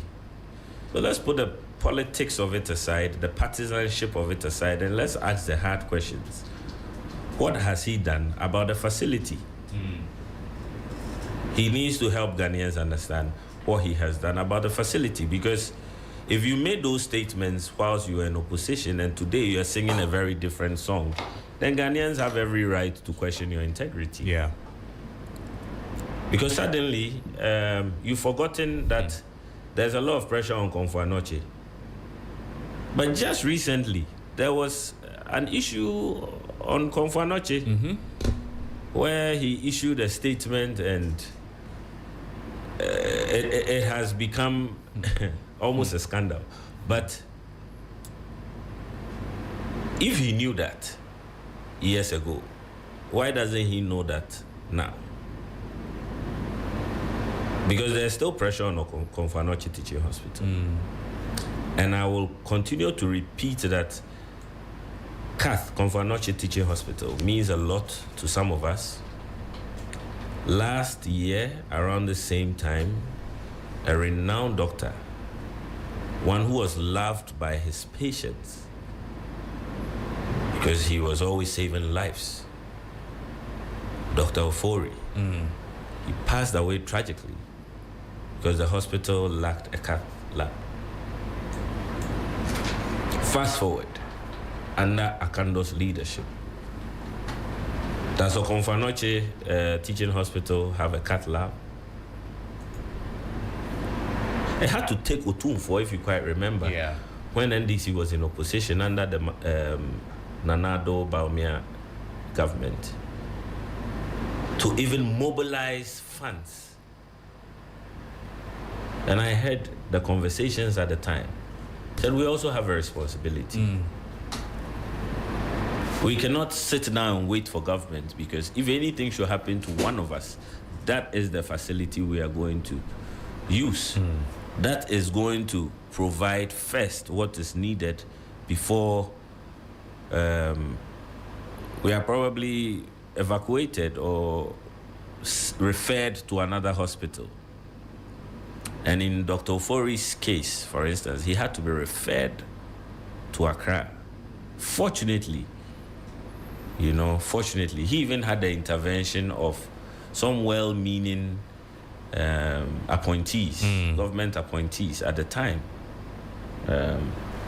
Mahama had just come into government. It was barely 6 months or so into government, and some of the appointees, were concerned, so they even made provisions for the doctor to fly to Accra so he can receive proper medical health care. Unfortunately, he passed away. But how many people get the luxury of a flight to Accra to get a health care? And in this doctor's case, we have learned that even a flight is not enough.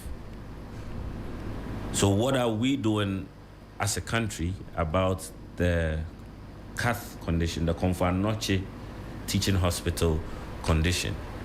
Should Konfanoche keep being under-resourced? Crosby, you see, sometimes we sit in Accra and we think we don't care, it's Kumasi. But you see, you may find yourself attending a funeral, a wedding, or probably even a divorce party in Kumasi. And if anything should happen to you, you may find yourself in a Konfanoche Teaching Hospital. And when that happens, that's when you feel it. You will appreciate that saturating Accra with all these facilities is not enough. It must be equally distributed across Ghana. Even in Accra, is it properly saturated? It is saturated in Accra, but unfortunately, even that is still a substandard. Exactly. If you should speak to doctors at Kolebu and even our very own 37, they will tell you. If you know patients who visit the place, I'm sure our listeners have experiences. And, if we should open the phone lines for them to share their experiences across hospitals, even in Accra, we would be equally disappointed. So even if in Accra we have issues, and across the country we haven't fixed them, where are we headed? Where are we headed?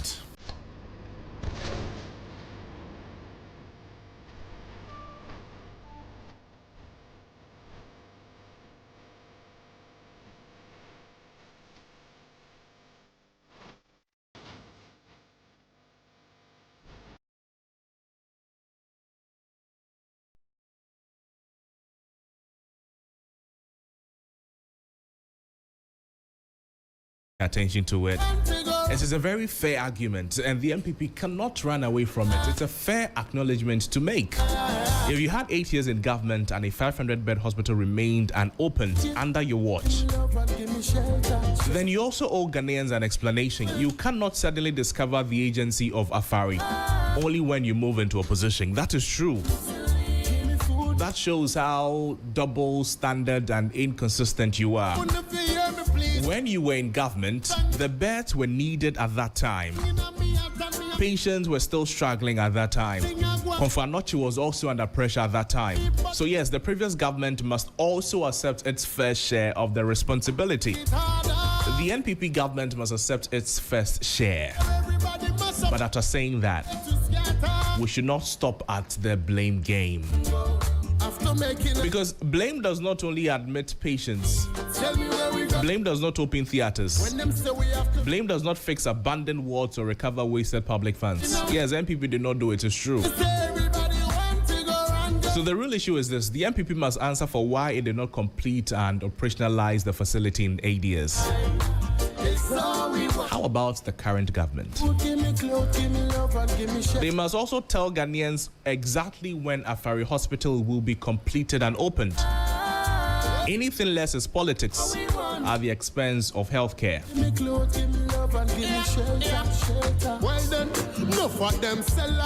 We should be careful not to reduce everything to blame game. Because the patient who needs a bed today is not interested in which government delayed the project.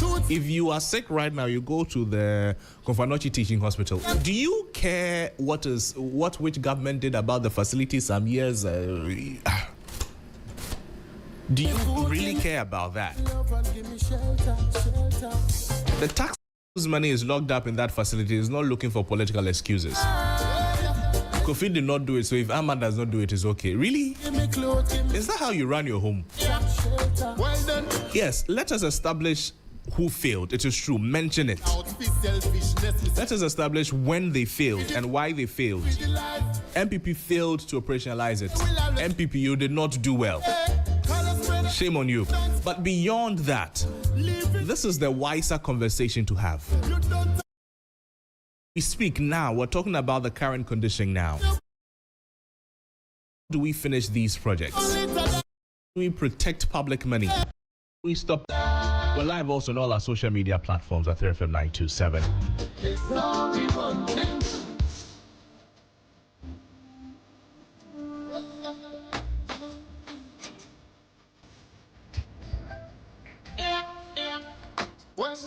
Enough of them sell out, but them sell out. Big selfishness to see them sell out. With the life.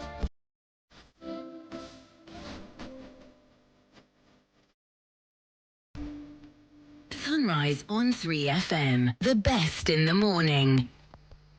Come, let's go to the market.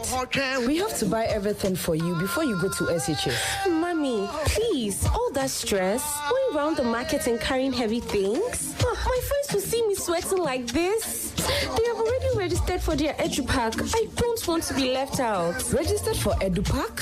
Yes, EduPack, a Ghana Education Service approved and supported initiative for all first years going to SHS by Prospectus Ghana Limited.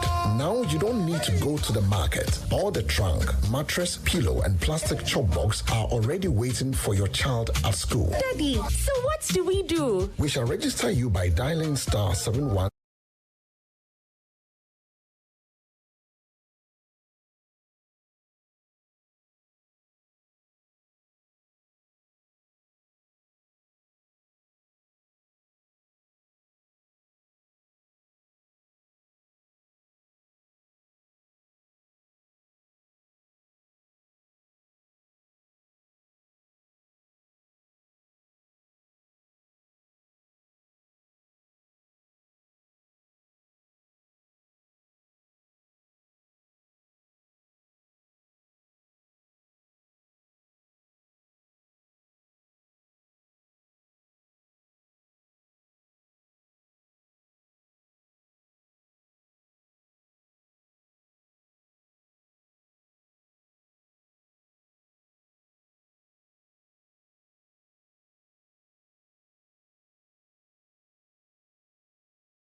implemented by Prospectus Ghana, is now in progress across the country. Parents across the country are already registering so that their children's trunk, their children's Macintosh mattress and pillow, as well as plastic chop box, will be ready and waiting. They'll be waiting at their school before reporting day.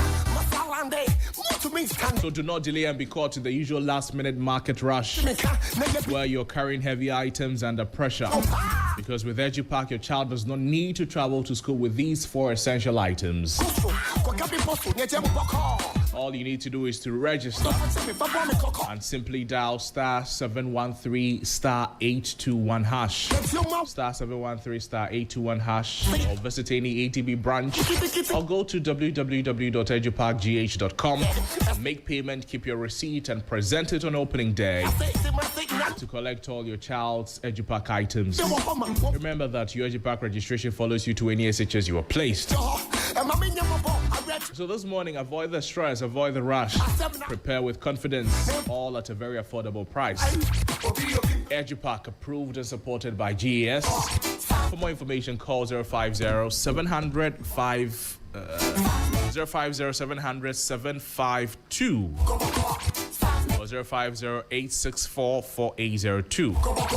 Or 0302-955-050. I'll take the numbers again. 050-700-752 050-864-4802 or 030-2955-050. EduPack, no stress, no wahala.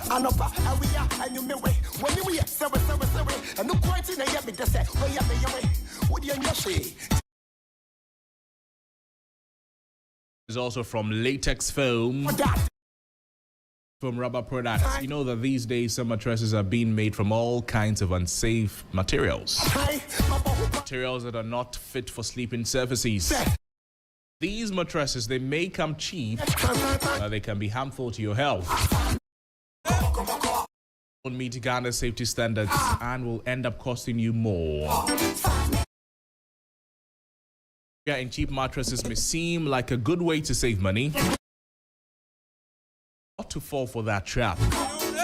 Remember that if you haven't slept well, you cannot work and you cannot think well, and you are ultimately putting your health at risk, which can cost you a lifetime of discomfort and chronic pain. Be a responsible citizen. Invest in safe, durable, and certified mattresses. That is why we must all raise awareness to protect families across the country. Remains the tried and trusted brand. The tried and tested brand we all love for almost 60 years. They offer you unmatched quality and durability for every home. The smart choice. Talk to them. 0302-231-155. If you're in Accra, 0322029365 in Kumasi for all your inquiries.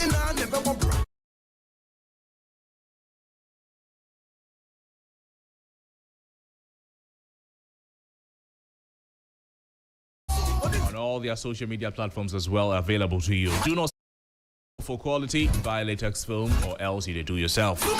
Latex foam, they say that your partner for life.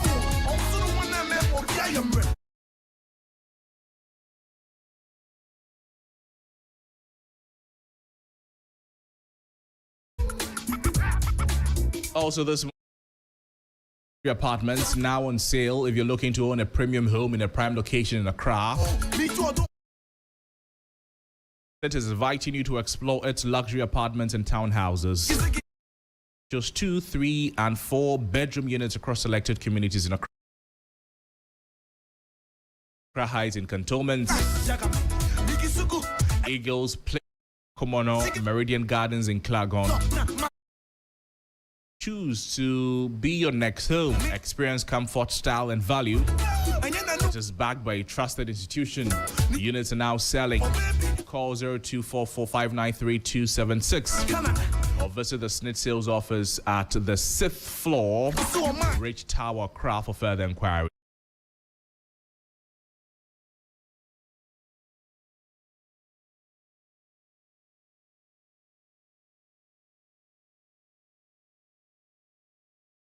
we move. Did you know that Malta Guinness is brewed from real malt, barley, and sorghum? Well, it is, and the sorghum is grown right here in Ghana.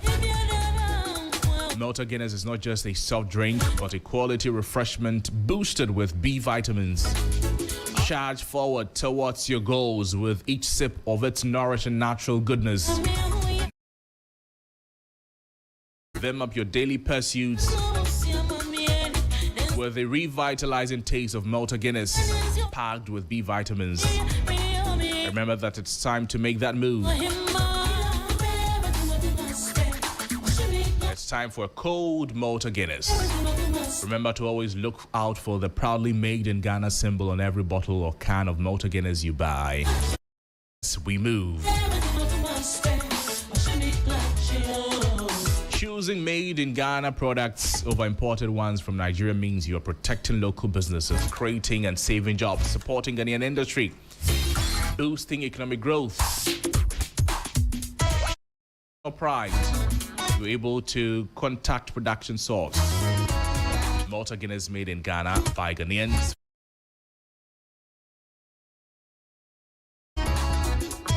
It is low in sugar, brewed in Ghana for the Ghanaian taste bud. Has a taste suitable for Ghanaian taste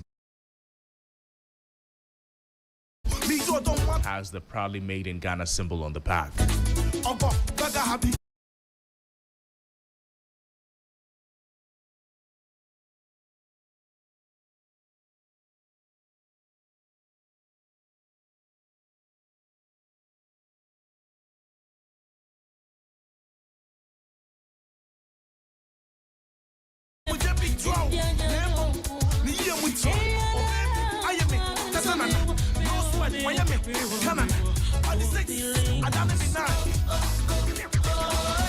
Now to our big conversation this morning. A video of a teacher and a student in a physical altercation has once again forced Ghana to confront a very uncomfortable question. Who is protecting whom in our schools?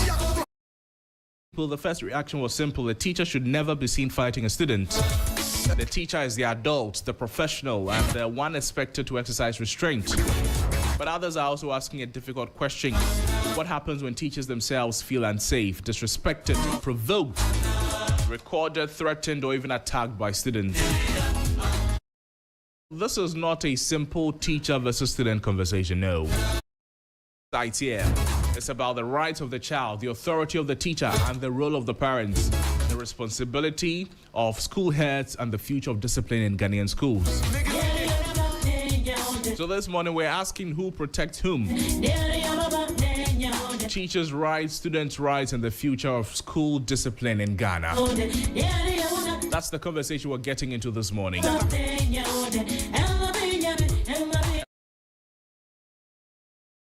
Hey, good morning again. Good morning. This conversation is back on the table, and yesterday we spoke about it. What do you have for us this morning? Yeah, so this morning we're looking at the ledger of facts. This conversation has been going on for a while. I think yesterday was all over the place. Yeah.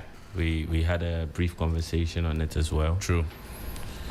So with who protects whom? You know, we want to look at teachers' rights, students' rights, and school discipline in Ghana with years. And if we look at the discipline in Ghana, the key years, official reported figures, 2011, parents supporting corporal punishment were 94%. In 2011, students supporting corporal punishment was 92%. Right. And in 2011, teachers supporting corporal punishment was 64%. In 2017, GES bans corporal punishment, 100% ban on corporal punishment. And then in 2019, there's the introduction of the positive discipline toolkit, which was adopted nationally for all schools. In 2025, children 1 to 14 experiencing physical punishment or psychological aggression amount to 94%. Now, when we look at the citizen views on discipline, official reported figures support for physical force for discipline, that's 58%, and those who oppose it, those who oppose physical force for discipline is 42%. And then we look at the teacher protection. We look at the most recent cases. You know, in February this year, something has happened that has got everyone talking. But last year in October, on 5th October, there was an assault case by a Kede secondary senior high technical school teacher. That's one case. And this year on 13th February as well, there was a WAS teacher assault incident.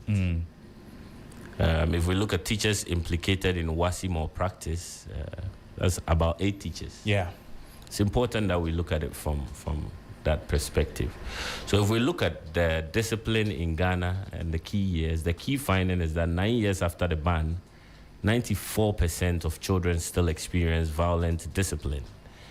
And if we look at the citizens' views, a majority, 58%, still believe physical force is justified for disciplining children. Okay. If we look at the teacher discipline, the key finding here is that teacher safety is under threat. Right. Assault and intimidation arising. And we look at the student rights and protection, 2025, where official reported figures cite children 1 to 4 experiencing violent discipline or aggression. Okay. And teenage girls 15 to 19 reporting sexual violence. That's over 10%. I see. And children living in monetary poverty in Ghana, that's 23%. Okay. The key finding here is that students remain vulnerable to violence, abuse, and poverty. Right. And Kay, we'll get back so that you tell us more of the findings. But let's go on to the phone lines and speak with Daniel Kweku Atakra. He is the Ashanti Region NAT Secretary. Daniel, good morning to you. Thank you for joining us. Good morning. Let me begin. How are you? I'm well, thank you. Let me begin broadly, Daniel. From where you sit as NAT, what is really happening to discipline in our schools today? Oh, okay, thank you. And good morning to your viewers. Per the narration, litany of items that you just raised, I think all of us can agree to the fact that discipline among students is not the best. It's not what we want as a state, as a union, as anybody in the nation. It's not right. It's not the best of its form. That said, what has changed in the classroom over the years? Is it the students, is it the teacher, the parents, or the system itself? For the reasons that account for these things, I think there are so many. And you were talking about more practices and others. When you take more practice, exam of practices, the factors that account for exam of practice they are just many. First, we talk about what the child is learning, what the child is going to be examined upon, the mode of the examination, the materials used in the examination, in the teaching, are they available? The facilities that are available for the child to use and for the teacher to use, are they adequate? And Daniel, let's not limit the conversation to only the exam or practice. Oh, okay. Yes, let's talk about the discipline in general. I'm asking what has changed over the years: students, parents, teachers, or the system itself? To me, in person, I can say that it is the laws that have been passed over the years. Some of them have crippled the teacher some have crippled the authorities of the schools, some have crippled other stakeholders. In fact, the input... It means you agree that the authority of the teacher has been reduced? Sure. What do you mean when you say that? Number one, as we speak, if you're a teacher in Ghana, you are not allowed to suggest a reading material to a parent, not even to the student. Some years back, teachers were able to, in a way, correct the child without having to go through bureaucratic procedures when the incident occurs. At this time, if you want to administer a punishment, it takes a lot for you to be able to do that. That is, even if you still insist you want to do it. So these are some factors. We have seen cases of students insulting teachers, attacking teachers, rioting, bullying colleagues, and all of that. From NAT's records, is this becoming a pattern? I won't say yes, I won't say no. But I think the general public is a witness to this, that it is rife all over the place. And if care is not taken, it may get to a level that nobody can control.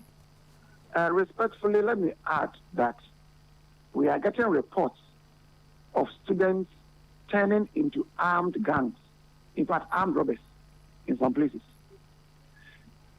Teachers cannot control this. It takes other forces elsewhere to bring these things under control. So when a teacher is threatened, Daniel, when a teacher is insulted or physically attacked by a student or group of students, what protection does the system currently give that teacher? If a teacher is threatened, he's a Ghanaian protected by the laws of the state, and he has a right to report the matter to the police. But we shouldn't forget that teachers still act as local parent substitutes. So they don't usually wish to rush to report their own children that they are teaching to the police. And they would always want to use the available means, the school, the housemaster, form master approach to address these things. That is where, if it delays, those children who were supposed to have been maybe restrained by a higher authority, the police or whatever, they can do other things beyond what the teachers expect. And let's not also paint the picture that teachers are, or some teachers are holier than thou. What is that part, please? Okay, before that, what exactly should a teacher do when a student becomes violent, disruptive, or openly disrespectful to that teacher? Oh, the person should report the case to the authorities of the school. And as I said earlier, if you believe you want to exercise your right as a citizen under the laws of the land, you can still go to the police and report the case, especially when it occurs outside school hours or outside the school premises. And now let's go to the Nyinahini case in question now. When Nat saw the video, what was Nat's initial reaction? The initial reaction of Nat was under the law. The laws of Ghana says that you are not guilty until proven guilty. Again, everybody has the right to a bail and even a lawyer. So we wanted to exhaust that provision. At least the teacher must be granted bail. If the officers wants to pursue the case, they should use the right procedures prescribed by the law, presenting the matter before court, waiting for court to give a ruling. But here is the case. Two people fought, both above 18 years, day students, outside the school premises or the school campus, and one of them was picked, the other was not picked. And that we believe was marking of discrimination. So what is the demand of NAT right now? For now, we have not triggered the rights of the teacher as in any demand. Now that the case has settled, I think we can resort to our lawyers and then get back to that if we wish to. So going forward, in an instance like this, what would NAT want to see? What we would want to see is that when a video of such a nature pops up, whoever wants to act upon it must tread cautiously, because you may not know the other side which you have not seen. So if you ride on emotions and hearsay and tempers, you may act wrongly. Has not seen anything that the public is not aware of, any video, any information anywhere? A lot. What do you have?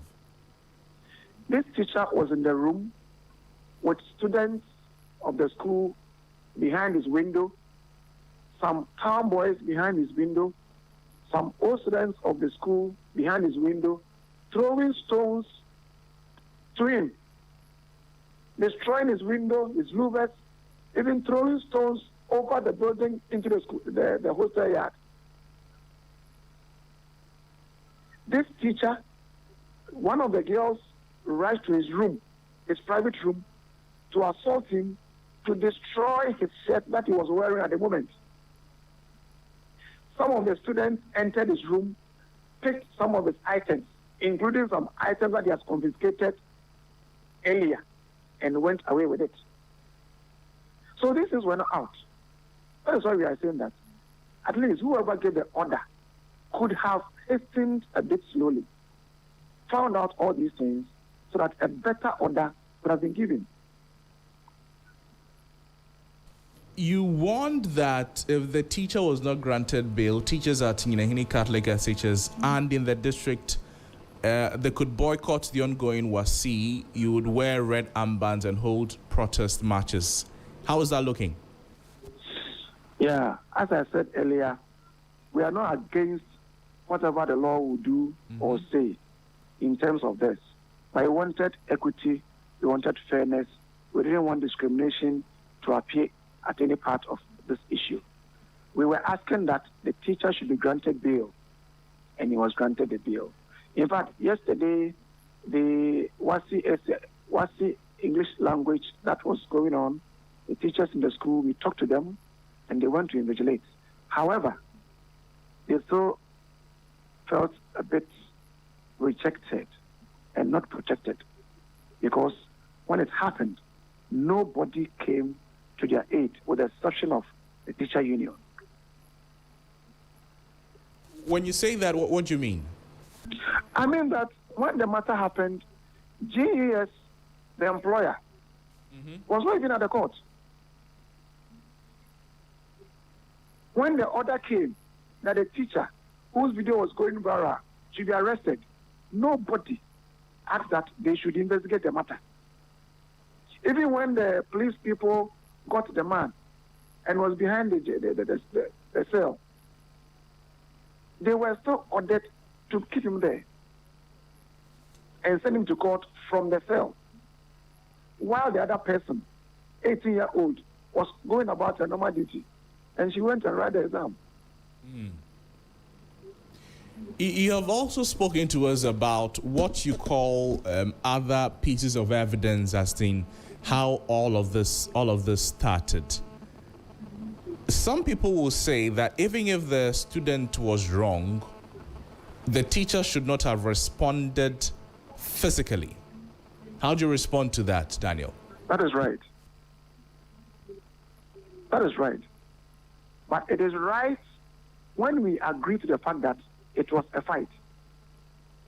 But if you believe that it is just a fight without any provocation, without any reason, For that matter, whatever caused it, nobody cares about it. That would be wrong. But we don't support teachers fighting students. But we agree, we would always call for equity and fairness in matters like this. We don't pray it happens in any way. But if it does, it should be investigated. If the two should be arrested and sent before the court, we agree to that. So has NAT officially submitted any evidence or statements to the authorities in the regard of the new pieces of evidence you're talking about?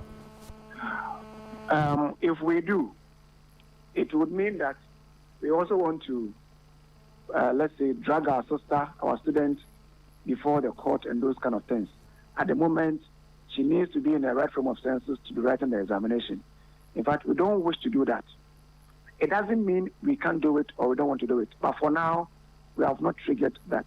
If our lawyers ask us to, if our lawyers believe that it is something that we need to do, that may be a different leg of it. But for now, we have not thought of that. Let's go back to the broader conversation about discipline in the school. Does NAT have a position on the role of parents? What do you want parents and the students as well as the public to do in relation to these instances? We want to have a serene, safe, conducive environment where teaching and learning can go on.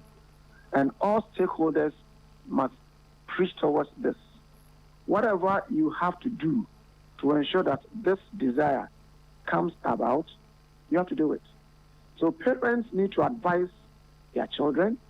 You need to support them, provide their basic needs. Teachers, the schools must have a conducive environment where they can teach. Teachers must have adequate materials to work with. Society must speak good. If they see what is not right and they can support, they can come in, but still under what the law provides. I see. Daniel, thank you so much for your time with us on the program. You're always welcome, Senior. Daniel Kweku Atakra is the Ashanti Region Secretary of NAT speaking with us there. We've also been joined by Dr. Peter Antipate, Executive Director of the Institute for Education Studies. Doc, good morning to you. Thank you for joining us. Good morning, sir. Let's start broadly again. From where you sit as an educationist, what is happening to discipline in Ghanaian schools? Sorry, can you come again? I'm asking that we start the conversation broadly about discipline in Ghanaian schools, looking at the trends we've had recently. Do you agree, or will it be of your opinion that discipline is going down the drain gradually? All right, thank you very much. I think that discipline has been a bigger topic in our education institutions recently. It doesn't mean that it just started. I think it's been there, but the kind of attention that has been given is in recent times, and with the advent of social media, we are now getting to know all the things that students and teachers are doing in their respective schools. So I would say that the amplification of these incidents by social media has given it more attention. And that is why we are discussing it every now and then. But indiscipline in our schools have been with us for quite some time.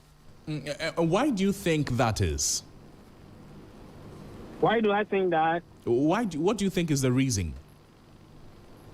Well, I've said this on several occasions. I think that first and foremost, we teachers, let me put it that way, because I'm a teacher myself, we teachers have not been able to understand the nature and the kind of generation we are dealing with. We are used to the old style of exerting authority. We are used to the old style of ensuring compliance. And this group of kids, students or learners that we are dealing with are a different breed. They are assertive, they are a little bit difficult, and you need more tact and experience to be able to really bring them to to understand what you want them to do.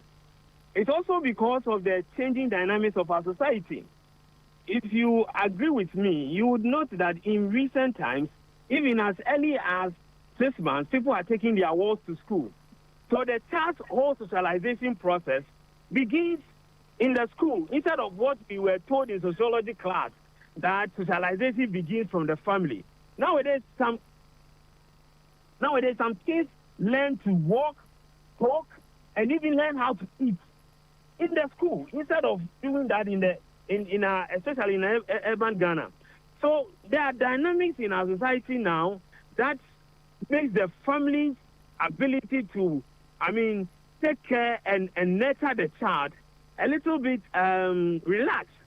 You might think that parents are neglecting their duty. You might be right to say that. But the role of parents in bringing up the child have minimized because of the dynamics in our society. Of course, we need to go to work. We need to make sure that we are doing ABCD to put the family together in terms of feeding and taking care of them. So you will not blame the parents that much. But the dynamics of changes in our society have also contributed to this. And lastly, the institutional framework. You see, when DES decided to change the mode of disciplining students from what teachers were so much used to, that is the corporal punishment system, to that positive disciplinary tools, I think that they did not implement that fully. I think that they did not get the buy-in of the teachers. I think that the teachers were not trained adequately to be able to implement that positive disciplinary tools. And therefore, the teachers seems a little bit handicapped when they took away the cane from them, because they are not so much competent or trained adequately to be able to now implement the new mode of discipline students. And that has created a gap. And that gap is what is fueling this kind of indiscipline in our schools. We'll get back to the broader conversation, but let's zoom in a little on the most recent video we've seen from the Nyinahini school involving this teacher and student. When you saw the video, what was your initial reaction, Mr. Dartey? Hello? Can you hear me? The rain, so... Yeah, please, can you come again? Okay, so what I'm asking is, we'll get back to the broader conversation about discipline, but if we're talking now about the video making rounds on social media, about this teacher seen fighting with this student, when you saw the video, what was your initial reaction? I was surprised. I was extremely surprised because to see a teacher professionally trained as such, handling a situation, irrespective of whatever happened, and I have to repeat that, irrespective of whatever happened, teachers are trained to be able to escalate such difficult movements. De-escalate such difficult movements. They are trained to be able to handle that. So to see a teacher doing that with a student, and a female one at that, sent some chills my spine, because I never anticipated that a teacher would walk through, would go through such a situation with a female student. And I need to repeat, irrespective of whatever happened, I never expected the teacher to go through that with the student. What would be your recommendation to the handling of a case like this? Now, I'm asking because the Ashanti Region NAT is telling us that they also have some evidence that is seeking to say the teacher was provoked in a certain way. As an educationist, when teachers are pushed against the wall in a certain way or so much, and they react in certain ways that we're all condemning, then what should be the solution, or how should these issues be handled? Well, you see, I think that teachers, as I said, I train teachers, and as part of the training we give teachers, we equip them to be able to de-escalate such a situation. The best you can do in such a situation is to walk away. Sometimes it might feel that you have been defeated or you are scared of the students, and all that talk will come around. But in doing that, you save your dignity, you protect yourself and your family, and you show professionalism. Okay? and that might be interpreted by others as weakness, but I don't see it that way. So in such a situation where I think the teacher was extremely provoked, I think that the teacher should have just walked away, go and sit down and relax. As they know, they tell you that you have to sit down and then relax irrespective of the level of anger that you have. And then maybe invite the student to the school staff common room, or maybe get one or two other teachers, or report the student to someone higher than you. That would have saved the teacher a lot of the embarrassment and everything that has come with it. But unfortunately, we are all not the same. We respond to such provocation in different manner. And especially in a situation whereby a teacher is extremely stressed, it becomes very difficult to contain the kind of provocation that will come from the student. So the teacher might want to do what he did, which is professionally not correct. And I think that he, upon reflecting, will know that he didn't handle the situation very well. Because ideally, he should have just walked away and then revisit the issue at a more later stage where he feels that he's well composed and he can now handle the case. Let's look at the broader issues again, Doc. If we're talking about discipline and indiscipline in the schools, should the caregivers, and I'm talking about the teachers, should they be retrained on the positive discipline toolkit, or they should be re-educated or re-conscientized on the use of corporal punishments, as corporal punishment should also be reintroduced, but in a fine-tuned manner? But I am not a fan of corporal punishment. So if you ask me any question on corporal punishment, you know that the answer would never be positive.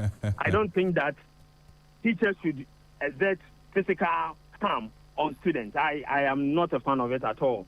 You see, because as I said, you need to understand every generation and the kind of strategy or strategy that you use to instill discipline.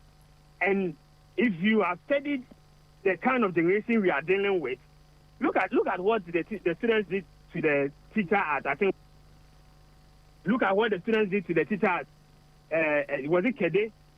These students, if you cane them in the classroom, they will organize and meet you somewhere, and it will be another issue. In fact, I have an experience where students took the cane from a female teacher and used it on the female teacher in the classroom.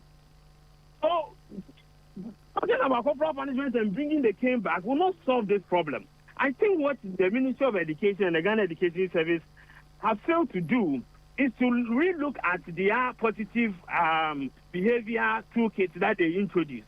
I think that document or that strategy was not implemented well. I think that they have not even paid attention to the fact that the teachers are not in favor of whatever it is that they wanted them to do. So a revisiting of that toolkit will be the first place to start from. There should be a continuous professional development in that area where teachers will be taken through gradually and trained and made sure that they are practicing the tenets of the positive discipline toolkits that have been introduced. I think that is where we need to start. NTC point in terms of professional development, all these things should be centered around stress management, emotional support system for teachers, mental stability. Those are the things that we need to be, continuously updating our teachers' knowledge on. Because you are in this country with me, you know that there's a lot of pressure on all of us. And teaching is also a lot of stress. Brings a lot of stress on the teacher. So you are having stress from the home, stress from whatever it is that you are doing, and you come to the school, and the school is also giving you a lot of stress, and the students are disrespecting you, you would flare up. It is natural. So that is where I think our educational managers should be targeting now. They should be interested in improving the mental health of our teachers, helping them to manage their stress level, and also improving their emotional stability and emotional ability in order to be able to contain all the pressures that are coming from all quarters while they perform their professional duty. So that is where I think our managers are failing, and I think that they need to pay attention to it. I also would want the teacher unions to also pay attention to these things. agitation should not, teacher welfare agitation should not always be about increment in salaries. I know it's important, but to get the teacher fully functional, it goes beyond salaries. It also includes the teacher's mental ability, teacher's ability to maintain discipline, stress level, and all the skills that the teacher needs to be able to manage the classroom situation and manage conflict and listen to students when grievances occur. These are things that we need to start equipping or improving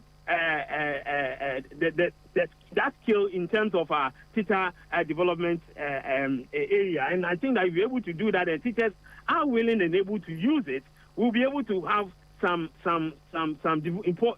improvements in the work of the teacher in terms of the discipline. I've also said finally that the Ministry of Education should use this opportunity to bring together all the disciplinary codes and codes of conduct and everything that pertains to the school and develop a national framework that will guide how we maintain discipline and ensure student safety and student and teacher safety in our schools. And I heard the Minister of Education yesterday saying that there's going to be some conference to discuss some of these things in July or so. We are hoping this will come on, and together we'll be able to develop a...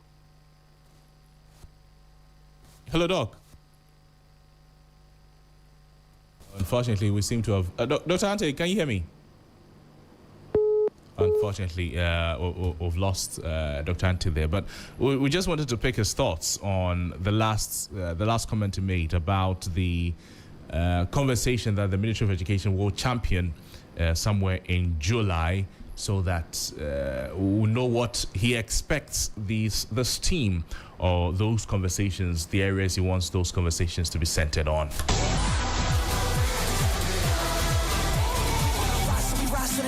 We got a drink till we drink till we win. Give me the cup, the tipping and sip. Told him I'm bringing it back to the crib. We've been speaking with Peter Patianti, he's an educationist and the executive director of the Institute for Education Studies there, talking about indiscipline in our schools. This is still Sunrise on 3FM 92.7. Live also on all our social media platforms at 3FM 927. I'm killing you something with just a smile. Oh, I bring it up, I made harder. Yes, I'm a poop and I made me cooked. Oh, we back up, yes, I just so be smokes. And if you done cry, yeah, vote. Which I'm rough for your own betterment. Hot like fire, just says you sit to separate. This morning, we're back to talk about the World Cup. The Mundial. The Mundial. We're talking about the Mundial right after this. Stay with us here on Sunrise on 3FM 92.7. Give me the cup, the tipping and sip. Told him I'm bringing it back to the crib.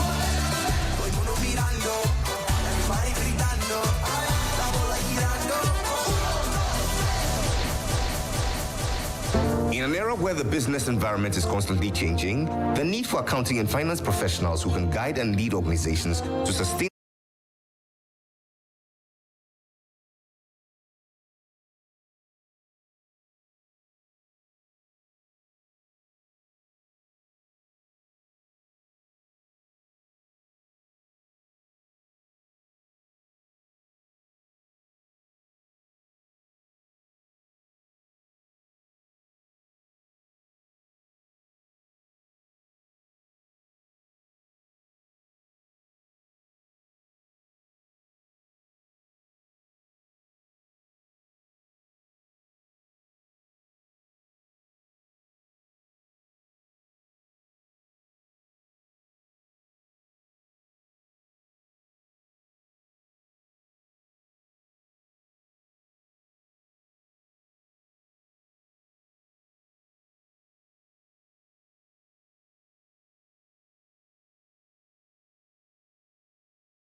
About Father's Day. When was the last time you truly celebrated the man who does it all? This Father's Day, skip the usual neckties and shirts and treat Dad to an unforgettable experience at the Accra City Hotel. Join us on Sunday, June 21st, 2026 for a spectacular Father's Day buffet lunch at the Elegant City Restaurant. We're serving up a rich feast of local and international delicacies, chilled, refreshing beverages, and the soul-stirring sounds of live music to set the perfect mood. Plus, we've got exciting prizes and giveaways lined up just for your dad. All of this is for 600 cedis per person, and if you bring in little ones, children under 12 years, they get a whopping 30% discount. This morning, we extend heartfelt appreciation to our sponsors, Belacqua, ATL, and Electroland for coming on board to honor our fathers. Honor your father, honor your mentor or father figure in style. Find us on Barnes Road, Independence Avenue, Regia Accra. For reservations and inquiries, call 030-263-3863. 030-263-3863. Accra City Hotel, where great taste, great music, and great moments come together. We're celebrating our fathers this June.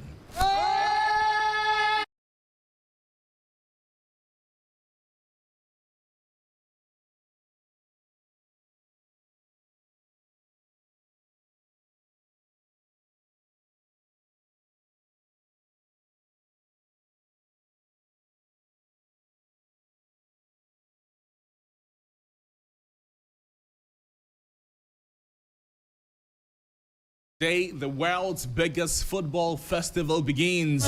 The 2026 FIFA World Cup kicks off today, Thursday, June 11th. And on this one is historic. For the first time, the tournament is being hosted in 3 countries. The United States, Canada, and Mexico. The biggest World Cup ever, 48 teams, 104 matches. This is Africa. The opening game is a beautiful one for Africa. Mexico versus South Africa. At the Mexico City Stadium, formerly known as the Azteca Stadium. Kickoff is at 19 o'clock Ghana time. And it will all be live on TV3, 3FM, all the media general platforms. And these platforms, you know that when it rains, you can still watch it. If it rains, you can still watch the game. It's not like the other one. Good morning, Senior. Good morning. Charlie, how are we prepared? How prepared are we? How's it going? Very, very prepared. Oh, tell us. Have you guys seen the promo? Tell us. Have you guys seen the promo? The lovely 1 minute 30 seconds promo that 3 Sports and also Onia did. My goodness. What a beautiful promo. Goodness. It is sweet. It is so sweet. Charlie, you people, you dress, oh. Charlie, you see what we give yesterday. Charlie, don't be small joke. You see what we give yesterday. The big kickoff. The big kickoff. Where else are you going to watch the games if it's not on the media general platform? Here. Watch the games. Watch all the games here. You see, I mean, we gave a lot of people a taste of what is to come in our big kickoff show, which was yesterday, with all the presenters. Oreku Ampofo, of course, later he'll be on grounds in Canada and then the USA to deliver everything you need to know on the Black Stars, especially there's myself, there's Mutala Yakubu, Akosie J, we have Aniela Lote. Also joining us is Ajua Noela as well. She was on the social media beats. You see her a lot of the time when the World Cup starts. I didn't mention Mutala is also part of it as well.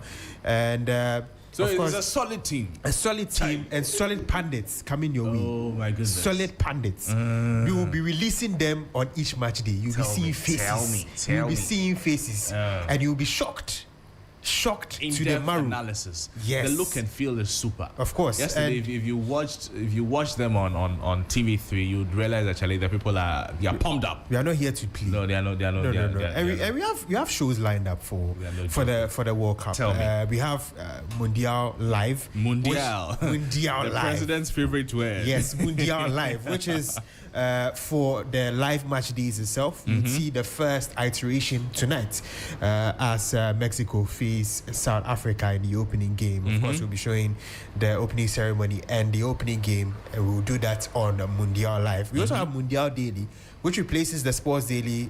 The Sports Daily usually airs every weekday from 10 to 11 a.m.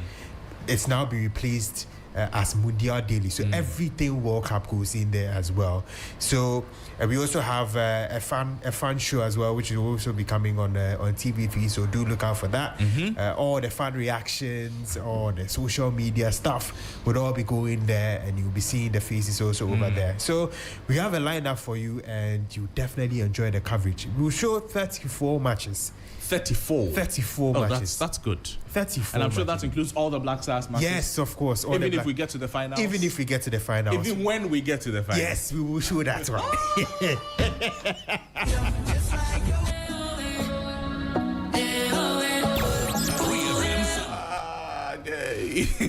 Charlie, don't be small. Yeah, we hit rough. We hit. Charlie, we are ready. We hit like what? AC temperature that is 32 degrees. Yeah.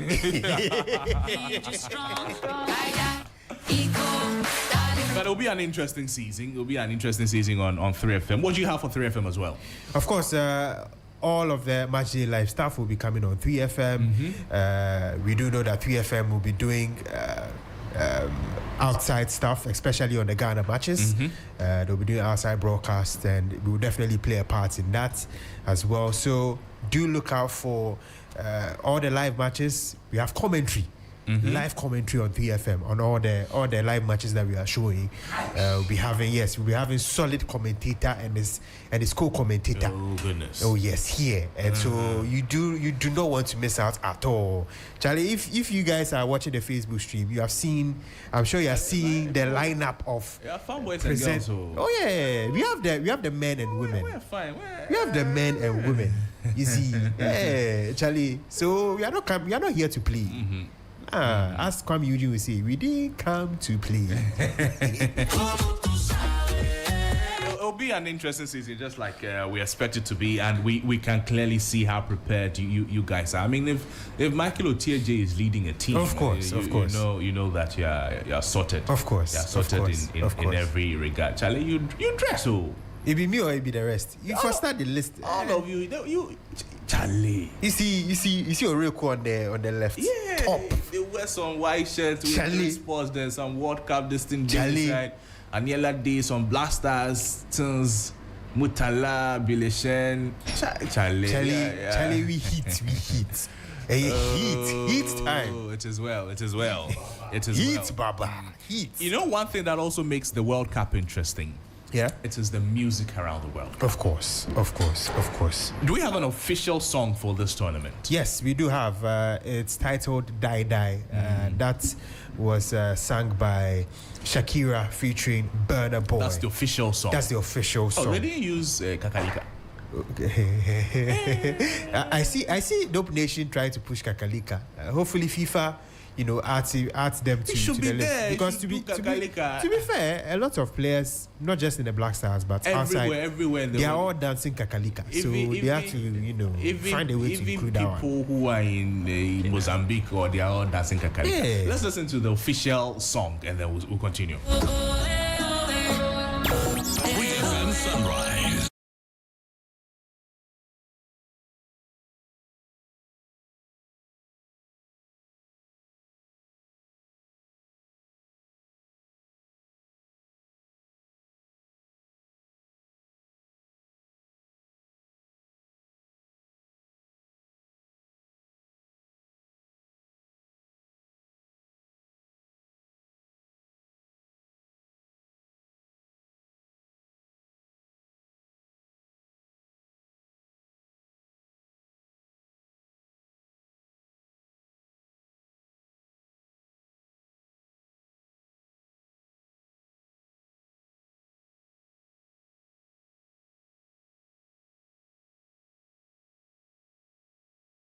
Is also there. But I would ask you, Bill, and I would ask Kay as well. What is your favorite World Cup song?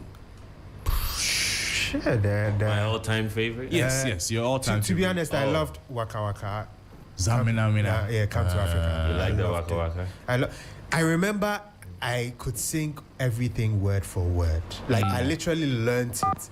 I was singing it word for word back in junior high school. It was crazy, and they were giving me funds. That I have a nice voice and I can sing World Cup song word for word. Okay, what's yours? Oh, I like Kenan, Waving Flag. Let's start with Waka Waka. Which one do you have ready for us? You have Waka Waka ready for us. Let's start with that.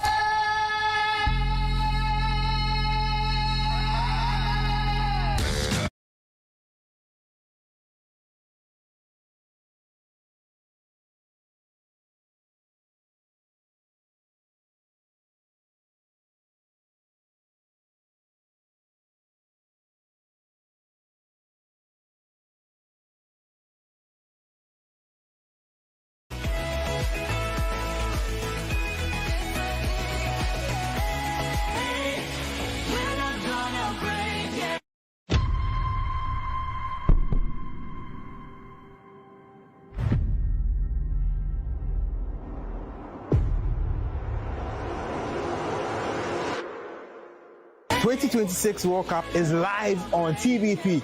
Come on! The 2026 FIFA World Cup is live on TV3. 2026 FIFA World Cup live on TV3. Yeah! The 2026 FIFA World Cup is live on TV3. Let's go.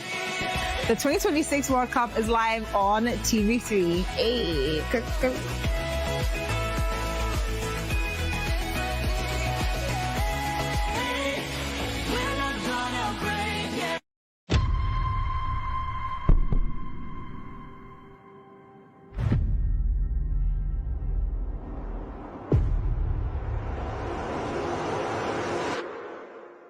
2026 World Cup is live on TV3.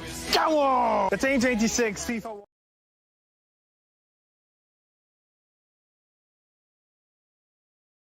Yeah! The 2026 FIFA World Cup is live on TV3. Let's go. The 2026 World Cup is live on TV3. Hey.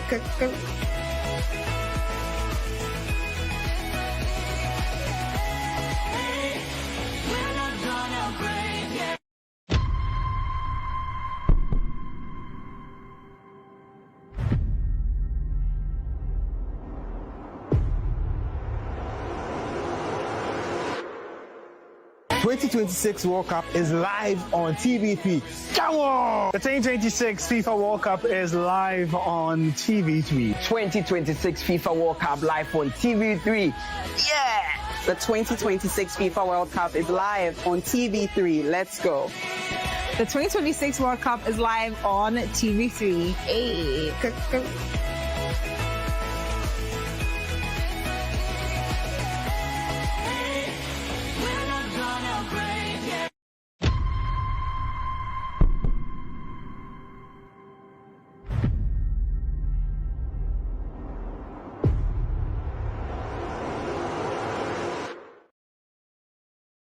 'On the phone lines by Eric Bequin. He's a former Asante Kotoko player. He was multiple times goal king in the Ghana Premier League. Bill, that's correct, right? Yes. Eric, good morning. Good morning, sir. How are you, senior? I'm blessed and be honored to have, a prominent people like you on how we help to make the World Cup, an eye scene and then something to talk about for years to come. In fact, we are honored that you've joined us. What are your expectations for this tournament, Eric? Sure, I think let's put racism aside. Let's put boundaries of security and all that aside. We are all wishing to see a historical World Cup that has been there for decades, for years, historical and all that. So we are hoping. Since we are always on the net, looking at the ins and outs of what is going on, gathering to the World Cup, everything should be possible for people's talent to be exposed. And I know that, not to talk about the Somalian referee who have been excluded from, entering US and all that. But still, you cannot say that because of one person. the World Cup shouldn't come on. So the euphoria is still ongoing, though visas are being refused and all that, but still the World Cup, nothing can stop the World Cup. But at least certain fundamental rights have to be put in place. Right. Eric, thank you. Stay on the line for me. We'll get back and talk more. But let me speak to Nuhu Adams. He's an African sport expert. Nuhu, good morning to you, sir. Good morning. You are an African sport expert, and this tournament, I understand there are 10 teams in the 2026 FIFA World Cup. A lot of the time, there are a lot of potential, a lot of expectations of the African teams at various tournaments. In this World Cup, what is your expectation and how realistic are they? Well, I think it's historical because this is the first time we're having 10 African countries representing the continent at the world stage. Previously, it was 5. So with the expansion to 48 teams, Africa is now boasting of 10. And that's remarkable. You look at Africa's performance in World Cup history, it is something a lot of people have great concerns about. Africa have been producing great talent, we've been producing great footballers, but to compete at the highest level at the World Cup is something we are still trying to see if we can be able to achieve it. The last World Cup, Morocco gave us something. They showed the world glimpses of what Africa can do when we get things right. And I think this World Cup, we're looking at the preparations of all the 10 teams. We look at the kind of friendlies they've played.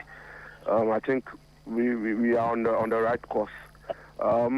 We can only expect that we have to be consistent with our performance. If we are consistent with our performances, I think we are going to get more than 8 to 9 African countries in the next round, which is the round of 32 at the World Cup. And from there, we can see how far we can go into the round of 16. Then the quarterfinals, possibly semifinals, and even if the final is possible, we can see that. But I think for now, all the 10 countries are doing quite well. The preparations have been on point.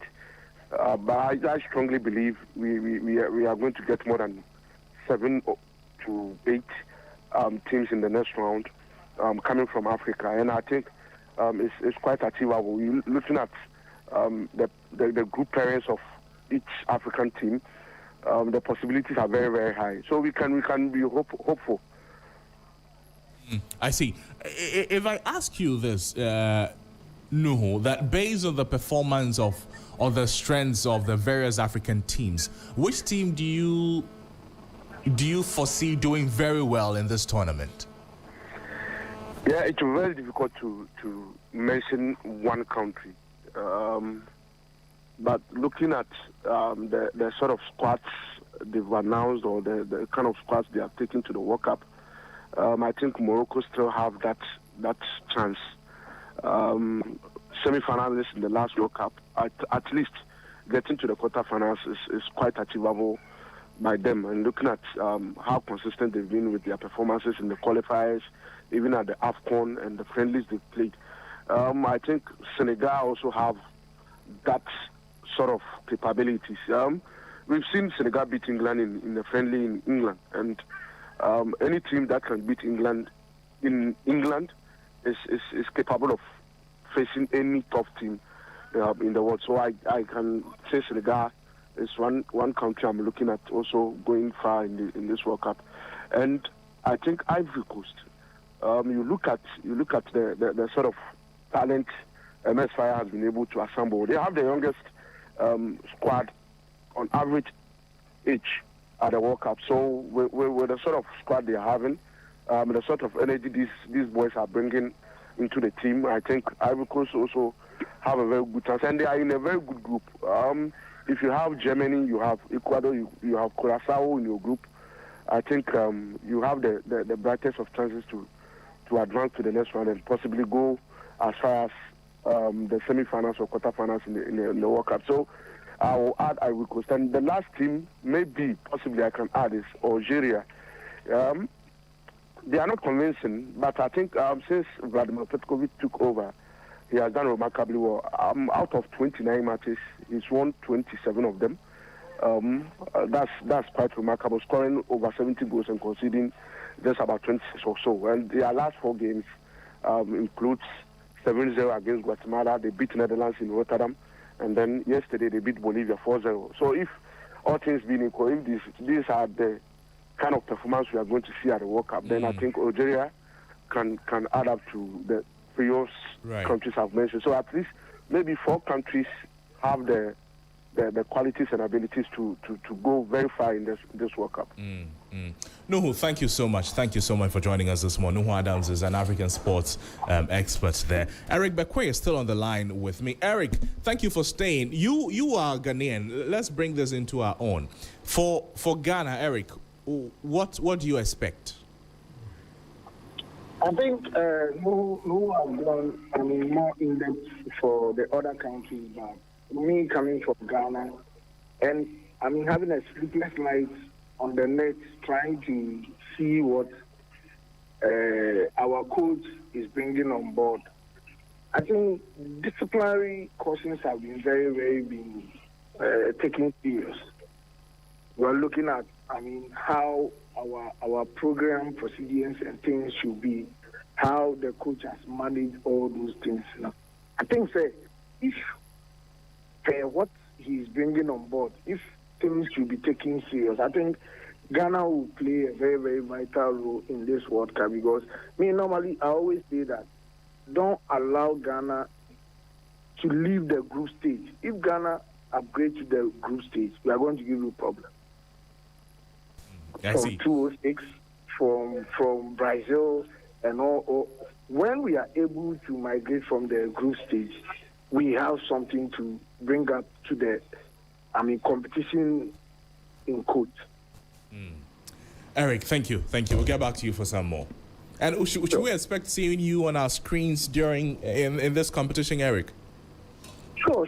Once I'm in Ghana and I did not go to the US, to go. We are back to play the number 6 for the nation, at least trying to also give our candid advice, and then whatever that takes to help this World Cup to be, historical. Eric, thank you so much for your time with us. Eric Bekwe is a former Kumasi Asante Kotoko player there. Let's get back into the studio. Bill Ishan is still here with me, as well as Codjoe. Bill, so the foundation has been set. The tournament is beginning today. Yeah. What time and what do you have for 3FM today? Yes, so the opening ceremony starts at 5:30. It's literally the first time an opening ceremony is going to take over 1 hour, because there are so many performances that would be happening at the opening ceremony at the Mexico City Stadium. And for us at 3 Sports, we assure you that opening ceremony will be live on TV3. And the match we have in our match day, in our Mundial Live, of course, that will be the first Mundial Live show happening out of the 34 that will be happening at the 2026 World Cup. And on 3FM, we have live commentary of the game, which is starting at 7 p.m. tonight. You'd have a commentator here, you would have your co-commentator. I'm not going to mention names. You will see them and you will hear them. When you hear them, you know you have heard them. You will hear and feel it. Yeah. So we are ready for you. On TV3, on 3FM, and on all media general platforms. And we're grateful that you put a lot of thought into this, and you're going to deliver much to the expectations of everybody listening to us. If you're not listening to commentary on 3FM, if you're not watching the World Cup games on TV3, then why are you watching the thing? It's like the World Cup, you don't want to watch something. I'm shocked. You are protected from rain. Put the thing on TV3. Put the thing on 3FM. If rain come, you can watch match. And then put the remote away. Yeah, you can still watch. Also TV answer the 2 TV3. Also radio answer the 2 3FM. No, to where you battery every remote. And I don't know. And why over bonus? And I don't know. Charlie, when is Ghana playing?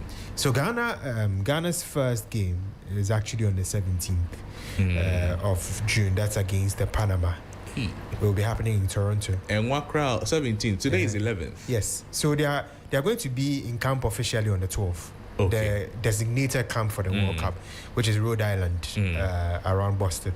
Yes, on the 12th. That's tomorrow. And then their first game is on the 17th against Panama. That'll be in Toronto. The second game against England on the 23rd, which will be in Boston. And then the third game against Croatia on the 27th, which will be in Philadelphia. So these are the games that include the Black Stars. Hopefully they get more than 3 games at the World Cup. Hey, Charlie, you gave them for the Black Stars inside? Oh, me, I gave him saying that if you win 1 game. And what we need is to actually win 1 game. Which one? Panama. Impa gave him. The rest they had. They say the Panama people, they don't play, or they be hard pass. Oh, they not play. But compared to Croatia and England, I go fear Croatia and England more than Panama. So if him did for that side. And we only need 1 win. The more we get 1 win, there's a higher chance we enter the round of 32. And we enter round of 32, higher chance we enter round of 16. We enter round of 16, higher chance we enter quarter-final. Enter quarter-finals, higher chance we enter semi-finals. We enter semi-finals, higher chance we go to finals. Yes. We go to finals, higher chance. We win the trophy.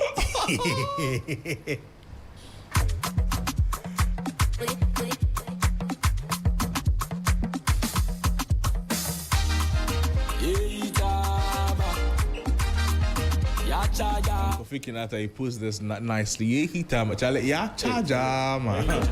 Oh, be a baby, you're button the Samia.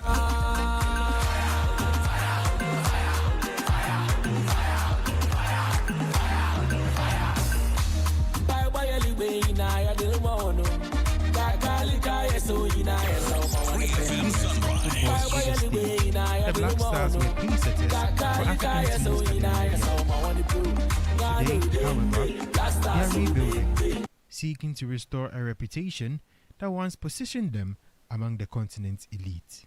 In 2006, the 4-time African champions made their maiden appearance at the Jamming this new producer, so please find a way and deal with it. The day Black Stars will play. Black Stars ding day. Black Stars will ding day. Yeah, hit rough. Ghana ding day. Black Stars will ding day. It's also Kayena Obasho. Aye. Oja. in a famous heat. But Charlie, Bill, who do you think is winning? Let's start with today's game. Mexico, South Africa. See, Mexico, South Africa, opening game of the World Cup. It's happened before. It happened in 2010 when South Africa hosted Mexico in Johannesburg. It ended 1-1. Okay. So I'm expecting another 1-1. Yes. Oh, so for investors, they should go and do 1-1. They should invest in 1-1. Yeah, investors can think of. Please, Billy Shen works with 3 sports. If you invest, can think both teams to score over 1.5. And your investment goes sideways. Come and look for him. Over 1.5. Okay, are you an investor? Are you an investor in football? Oh, I'm a pilot.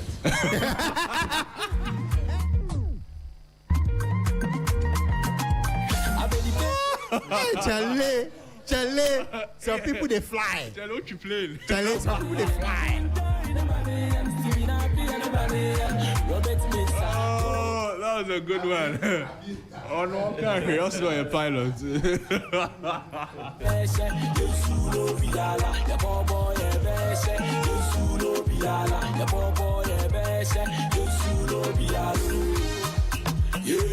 Okay, you're a pilot. Yes. Charlie, trip plane, no. Coming show. Trip plane. That is shame. Wow. What you saying? Hey, Charlie. Hard guy. Those ones be hard pass. Those ones then get a kumapa. Do they fly away and leave you or you fly away with them? Oh, unfortunately, I'm not an Arsenal fan. So I usually don't get broken-hearted. Okay. Wow. He's saying it and looking at me. I won't. So. Cool. No problem. Right now, they World Cup mood. Let us finish. We'll come back to that. We hear you. But which team do you think is winning the tournament? From my heart, let me put it this way. From my heart, I want Portugal to win. Portugal? Yes. Ronaldo? Because? Yes, Ronaldo. I think he's given so much to football, and this will be the perfect swan song for him if he wins the World Cup. But on a logical sense, France or Spain? France or Spain? Yes. I've seen the squad of France. I'm scared. Hey, Charlie, Ballon d'Or, Dembele, Mr. They call him dictator, Mbappe, Olise or Olise. They have what do you call this guy that likes dribbling a lot? Desiree Doué, PSG, Ryan Cherki, Manchester City. Hey, N'Golo Conte, Conte, Aurélien Chouameni, the squad. William Saliba. The squad is heavy. Charlie, the squad is squadding. Yeah. Squad made do. And if you was Spain to Mr. Lamine Yamal, bet Charlie, we have Benjamin Asare. Oh yeah, but I'm not sure he'll be the number one goalkeeper. Oh, you don't think so? No. We'll get to know. We'll get to know, but I'm not sure. By the looks of it right now, I think Atisigi will be in post. It's open, eh? Yeah, I think Atisigi will take the post. It's open. Yeah. Charlie.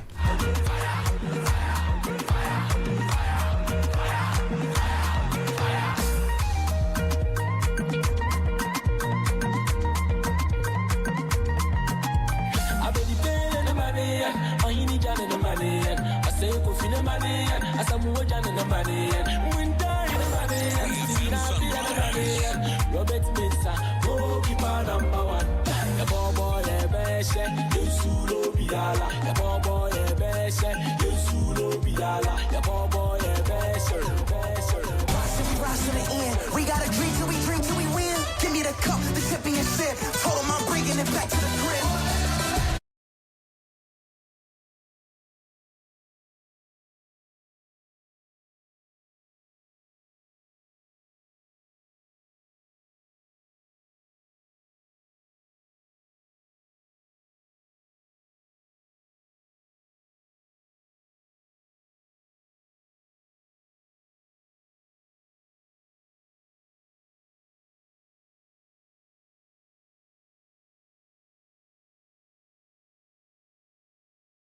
The coverage is live on 3FM, live on all the media general platforms. And Bill Eshen is going to walk us through briefly what you listening to us right now, you watching us right now, should expect on 3FM and all the media general platforms so that you are adequately enjoying every bit of the World Cup. Bill, briefly. Yes, we have 3 key shows for you. One is Mundial Daily, which will be airing on weekdays from 10 a.m. to 11 a.m. That replaces the usual sports daily that we've been having for the past year or so. Right. Mundial Daily is solely World Cup stuff. Everything World Cup. Next. And then there's Mundial Live, which is the live broadcast for the matches that will be showing 34 matches. So we have 34 Mundial live shows, and so the first one actually happens later today when Mexico takes on South Africa. And yes, at 5:30. And then there's the Super Fan. That's a fan show where everything from the fans, whether in abroad and locally, would be on the Super Fan show. So as you're watching the football, you're also feeling what the people there are feeling. Yes, because we're feeling everything. Yes, we'll tell you. There'll be a lot of highlights, latest news, results, talking points, analysis, touch screen. Yeah. DSTV, Super Sports Grand Final. Super Sports Grand. I'm a camera. That's our package for you this morning. Among the continents. Thank you so much for spending the morning with us. 2006, the 4-time African champions. Oh, we have one birthday wish today. If today is your birthday, I want to say happy birthday to you. Happy birthday to you, Mrs. Hepzibah Asamoah. Wishing you more happiness from your husband, Honorable Ofosu Asamoah, and children. This one is from former National Labour Commission boss. Happy birthday, Mrs. Hepzibah Asamoah. Take this Kakalika song and then enjoy the dance. We'll see you again next time.